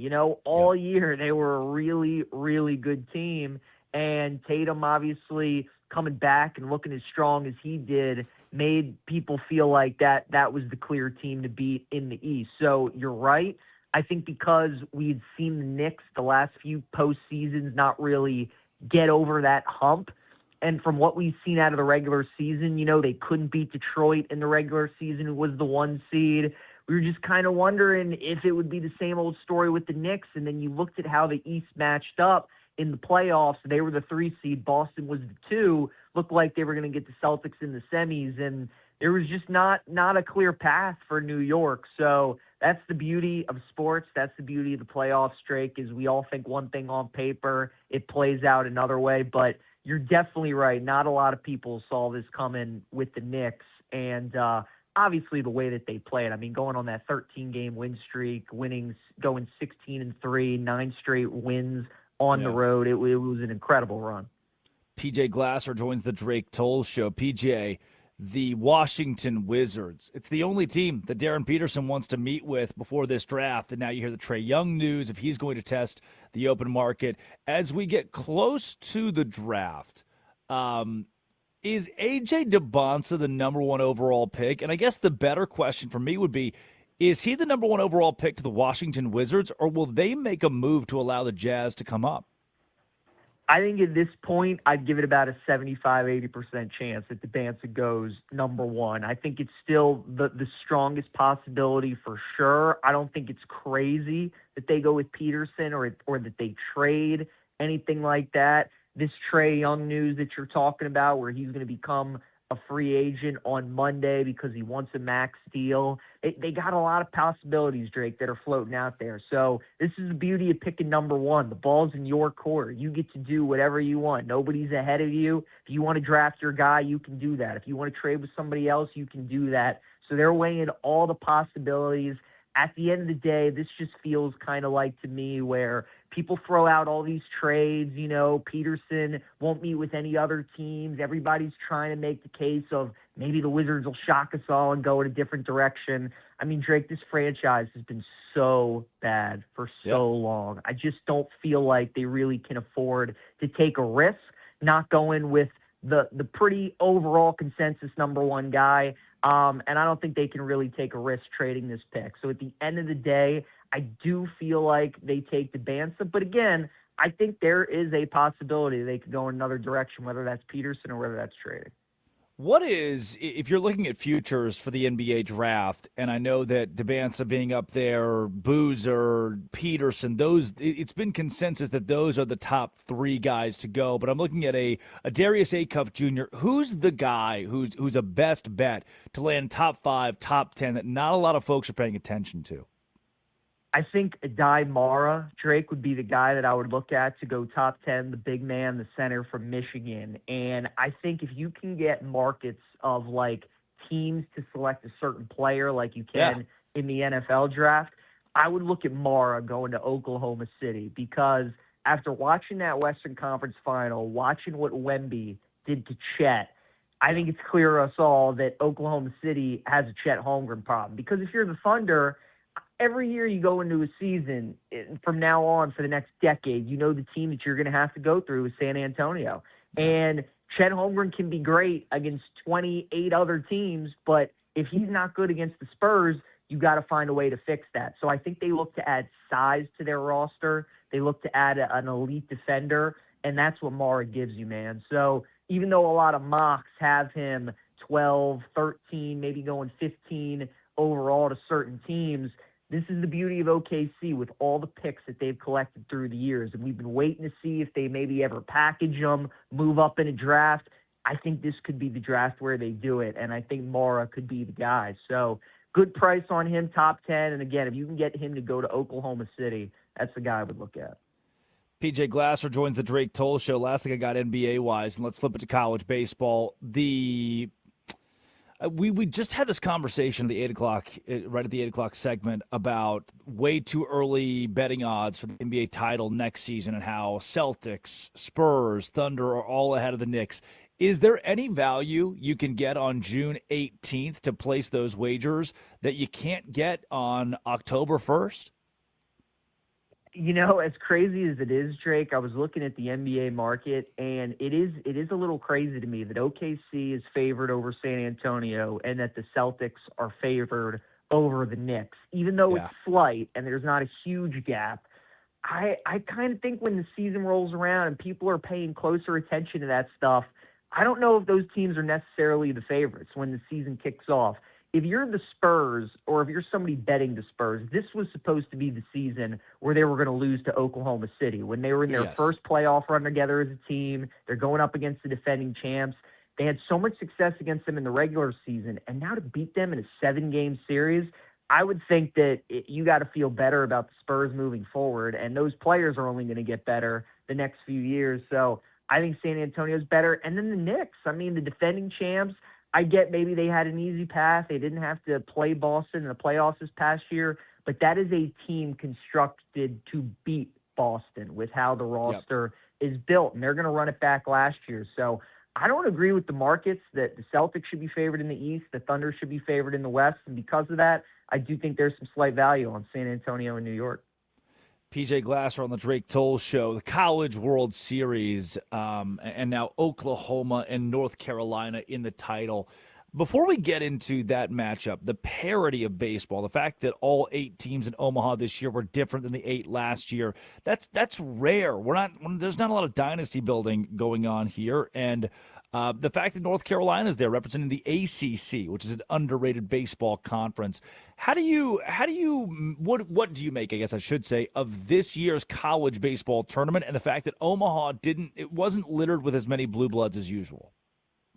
Drake, I'll do you one better. The last 3 years, right? So 24 teams collectively. We've had 23 different teams of 24 in the last 3 years. The only one that's played twice in the last 3 years is North Carolina, who's trying to win their first national championship this weekend. But yeah, I mean, it's been a crazy tournament. You know, the top two seeds, UCLA and Georgia Tech, didn't even make it out of the regional round. We've had some big upsets. We had Troy make a great run, and now we got this Oklahoma team it's on an incredible run. I mean, in Omaha, they pitched 3 true freshmen in their 3 games, and they've won all 3 of them. They've beaten Georgia twice, who I thought was the best team left in Omaha. I thought they were going to win the championship, and Oklahoma beat them twice, Drake. So it's been a great tournament. College baseball, it's always so much fun to watch these teams. There's so much parity. You've no idea what's going to happen, and that played true again. This year, and it should be a really good final. North Carolina, on paper, the better team. They're a top 5 seed, but Oklahoma's just on one of those runs right now, you know. And I don't know if it's a train that you want to step in front of. So that should be a heck of a championship series. Growing up in Arkansas, you know, Omaha was kind of the way of life. Everybody had blocked off that week annually to make the trek out there, and seeing this kind of parity the last 3 years has been new. You don't have the Arkansas and even LSU winning it last year and then missing the tournament this year. I think is parity can be good for the sport. But this West Virginia story, they kind of took college baseball by storm this year, is in an era where consistency is not found and parity reigns large. How do these teams, these brands like Troy or West Virginia or even Oklahoma, find sustenance and sustainability? It's funny, we get so caught up in the NIL for football and basketball that I think we forget how much it affects baseball. And there's so many quality baseball players out there that the top SEC programs, the top Big 12 programs, they want the top guys, no doubt, but you can still really find a lot of good quality players. And the beauty of college baseball too, Drake, is that you know, you got to play 3 years. So if you decide to go to college, you got to wait until you can go to the draft. So it's a little bit easier for these programs to build because they know that they're going to be able to retain these kids for a couple of years and really can build up the program. So I think it's a combination of that, but it's also NIL, man, you know, and a team like Troy that makes a run like this. I mean, what that's going to do for their baseball program the next few years, that's really going to set them up, hosting a super regional, making it to Omaha. So because there's been so much parity, we've had so many teams make it to the College World Series the last few years, I think you're starting to see that this NIL get a little bit more spread out in baseball, maybe than compared to some of those other sports. PJ Glasser on the Drake Toll Show. PJ, thanks for being up early with us. And last couple things I got for you. Going into the U.S. Open this weekend, career Grand Slam on the table for Scottie Scheffler. Right, not before he turns 30, but the same weekend that he turns 30 and I know he's the favorite, number 1 in the world, and there are questions on, is he human? And this year he hasn't looked at it, but on his bad days he's shooting 7. There's so many storylines around Scottie, as there should be, because he is the face of golf right now. Is this weekend the weekend he achieves the career Grand Slam? Certainly could be. A lot of people feel like Shinnecock might be the hardest course in the country. And if you feel that way, then there's a lot of reason to take the very best player. This week, Drake, it's really going to be about scrambling. It's going to be about short game, chipping, putting, all those kinds of things. A lot of people feel like Scottie's the best in the world at that. His ball striking hasn't been quite up to Scottie Scheffler standards to what we've seen the last few years, but he could certainly put it together this week. And with the winning score likely to be around even par, if he just plays boring par golf and, you know, avoids the triple bogeys, the double bogeys, those sorts of things, he's going to put himself in contention. And as you mentioned, it's his birthday on Sunday. It's Father's Day. He's trying to complete the career Grand Slam. So if you're a person who likes a good narrative, thinks all the stars are going to align, it certainly could be his day on Sunday. PJ, no doubt, and this weekend will be glued to golf. Is there an outsider, a long shot? I know Russell Henley has been a pretty popular name. Lowry's been up there as well. A long shot guy you're sprinkling some money on for this weekend? Yeah, Henley was definitely a guy that I was going to mention. His kind of game definitely fits this course. A couple other guys in that range, Drake, that I like. The first one, Patrick Reed, world-class short game. If ever there's a course where you put a premium on a guy that needs to be good scrambling that week, who needs to have an elite short game, I'm always looking at Patty Reed when they played here in 2018. He was towards the top of the leaderboard when they were making the turn on the back nine on Sunday. So he's played well here in the past. He played well at the Masters earlier this year in a major. So I think Reed's a good look. And Sam Burns is another guy that I like this week. Burns has been on a roll. He's one of the best putters in the world. He's played great in a lot of the big tournaments this season. And at Oakmont last year, he was in the final group. So he proved that he could play well and put himself in contention at another brutally difficult course. I think he could do the same this week at Shinnecock. So I do like Henley, but a couple other guys down the board, Burns and Reed, I'd look at as well. With rain and 40-mile-an-hour winds and all of it, it's going to be a fun weekend, and things could get a little wacky in the U.S. Open. PJ Glasser, how can folks best support you through the U.S. Open this weekend and then NBA offseason and the like? Yeah, I'll be on Westwood One Sports Tonight, Drake, with Brad Evans, so that'll be a lot of fun. We'll obviously be recapping day one and talking about everything going on in sports, and then people can follow me on X at PJGlasser9 and check me out on YouTube as well, PJ Glasser. So that's how you can best follow me. And again, I'll be on with Brad Evans tonight for BetMGM tonight.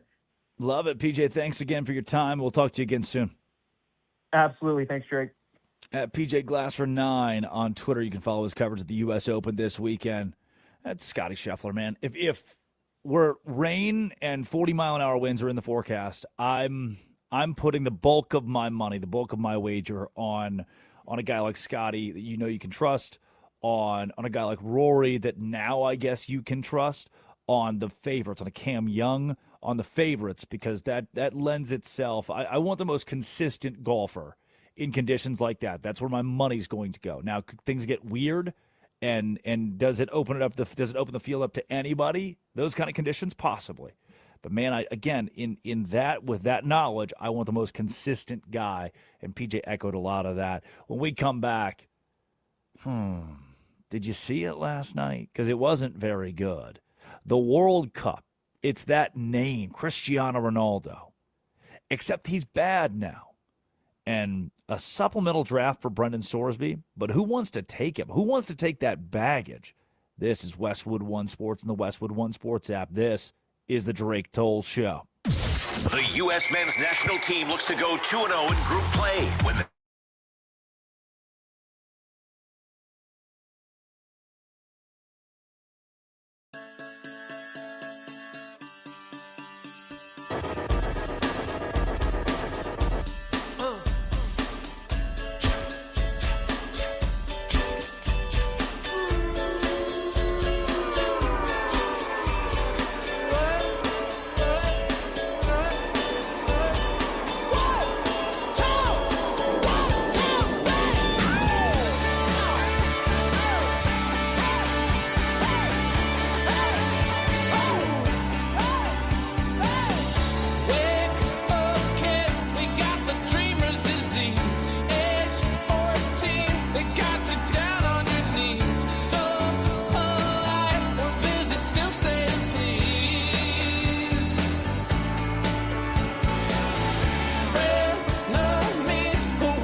health insurance fit for flying. FDA, big bank is buying. Fake computer crashes, dying. Cloning, well, they're multiplying. Fashion shoots with Becky Hansen, Courtney Love, and Marilyn Manson. You're all bitch, run to your mansions. Come around, we'll kick your asses.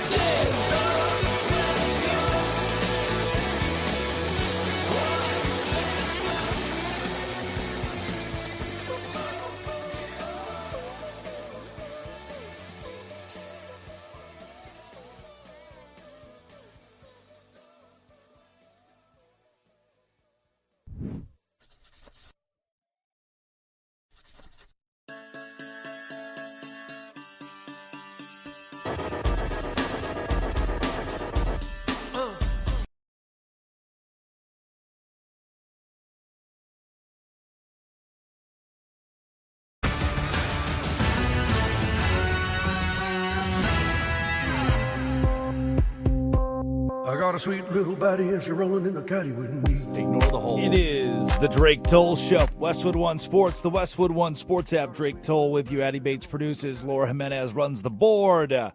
Let's take it out. 310-840-4910 to the hotline. You got Chance in Alabama. What's going on, boss? Hey, how you doing this morning? Great, man. Good to hear from you. What you got for me? Alrighty, so I got a Surgery take, but I'd rather do this other take, man. I think America pulled for the Knicks, if they didn't have a rooting interest, because it's a darn good sports story. I know I did. I actually like Wemby. I haven't watched the NBA in a while. After KD joined the Warriors, put a bad taste in my mouth, but Wemby brought me back because he's entertaining. But, man, I found myself rooting for the Knicks, and I hate all New York teams, except for the Bills. I'm a Bills fan, right? But so here's my point. Here's my take. People love a good story, and I think the next team that America can get behind, I'm going to go to the NFL. The next team people can get behind is the Buffalo Bills. They are knocking on the door. Josh Allen is the most popular player in the league, and I'm not just saying this because I'm a Bills fan, right? Yeah. They are due. And they've come so close here the past few seasons. And I just think people love the fan base, man.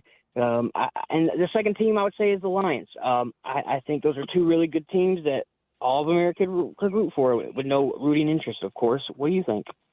I like that take, Chance. Thanks for your call from out of Alabama. Thanks for listening too. And here's what I like about this. Reminds me a little bit of the Cubs and the Guardians when they played in the World Series. Actually, is the kind of if you're America, who do you root for out of the Lions and the Bills? But the fact the Bills have been for the last nearly decade relevant, and Josh Allen's been a big piece of that. And moving on from McDermott was a decision that I think was tumultuous to a lot of the country. But now with them wanting to win, I do believe that America would root for the Bills if they were to win the Super Bowl. And they're easy to root for because they were so bad for so long and have gotten to, in the last 50 years, the Super Bowl on multiple occasions and just not been able to get over the hump. Now, for the Lions, it's that same thing. It's as if the Browns got good tomorrow. And, if the Lions were to play the Browns in a Super Bowl, how crazy a world that would be, or the Bills were to play the Lions in a Super Bowl, or the Jets were to get there, right?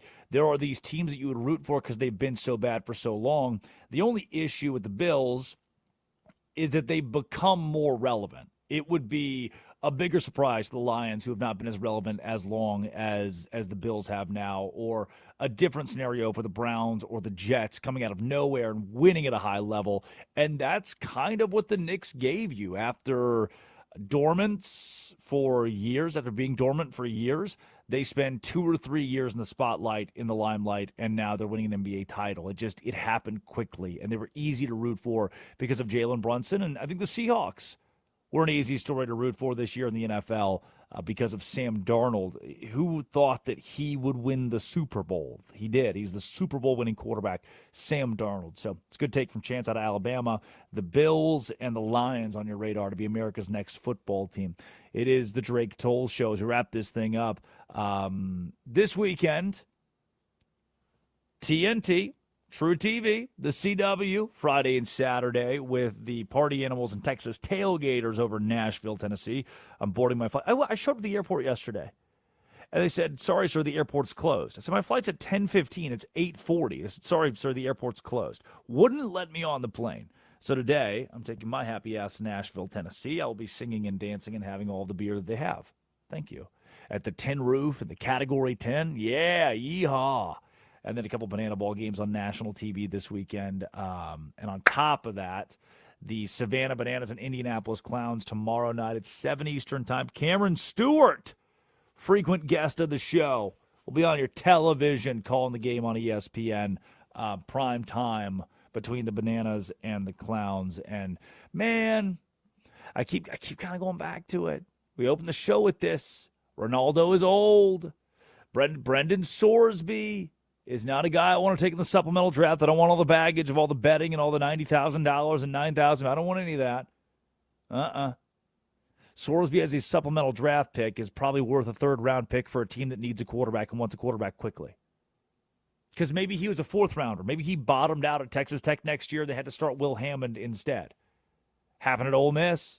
Austin Simmons was there, proverbial Brendan Sorsby, and then Trinidad Chambliss came in and stole that job. It could have happened to Sorsby. So how much do you want to bet? How much, pun intended, how much do you want to bet on the career of Brendan Sorsby if you're an NFL team? I don't trust it that much. And then on the Ronaldo topic, 10 games. 10 games in these big-time international competitions between the World Cup and the Euros. 10 in a row scoreless. In this 10-match scoreless drought, he's attempted 33 shots in that period. Only 11 have been on target, and none have gone in. Ronaldo was bad yesterday in a 1-1 draw between Portugal and the DR Congo to open up the 2026 World Cup. And criticism raining down on Cristiano Ronaldo. We just watched Lionel Messi. A hat trick. Just watched him at the top of the sport. Ronaldo is officially old. It is Thursday. It's time for Are You Smarter Than Drake Toll? It is Addie Bates asking the questions, moderating. Laura Jimenez will be our fierce competitor. Let's rock it. Let's roll it. Ooh, Drake Toll, are you ready? Like this. Yeah, I'm excited. All right, Laura Jimenez, are you ready? No. Alrighty, well, what's our first category? Science. Science! Ooh. What is the name of a small object orbiting the sun made of ice, dust, and frozen gas? Meteor. A star. A planet. Earth. One of those. Nebula. That's awful. That was the worst answer yet. It's a comet, guys. A comet. Oh, dang it. What's the next category? History. History. Persephone became trapped in the underworld after eating what? Poison Apple. berries. Apple. Oh, these are close. It's pomegranate seeds, guys. Pomegranate seeds. I haven't Nil, watched nil, those. nil, nil. I was going to get Cirrus, by the way, for that sun question. It's the asteroid that's almost a planet. Yeah, but asteroids aren't made of... Okay. Anyways, what's the next category? Movies. Movies! What band do the two main characters bond over in 500 Days of Summer? Wait, what? Say that again? What musical band do the two main characters bond over in the elevator in the movie 500 Days of Summer? Laura? The Strokes? I don't remember. The Beach Boys. I love the Smiths. The Smiths! I said I love the Smiths. My bad. Woo! Alrighty. What's the next category, guys? Music. Music. Before Phil Collins, who was the lead singer of Genesis? I have no idea. Fight Club. Sting. Oh my Michael God, McDonald. Peter Gabriel. Who's that? Sledgehammer, shock the monkey. That's Red all. rain It is was going coming. all right. You are smelly pirate hooker. That's That's all. how I feel right now. I don't know if you're going to get this last one, guys. We might end with 0-0. What's the last category? Random. Random. What was banned in Indonesia for stimulating passion? Can I say the word? Wait, no, it's not a toy. It's not. It's not an adult toy. A Fight Club.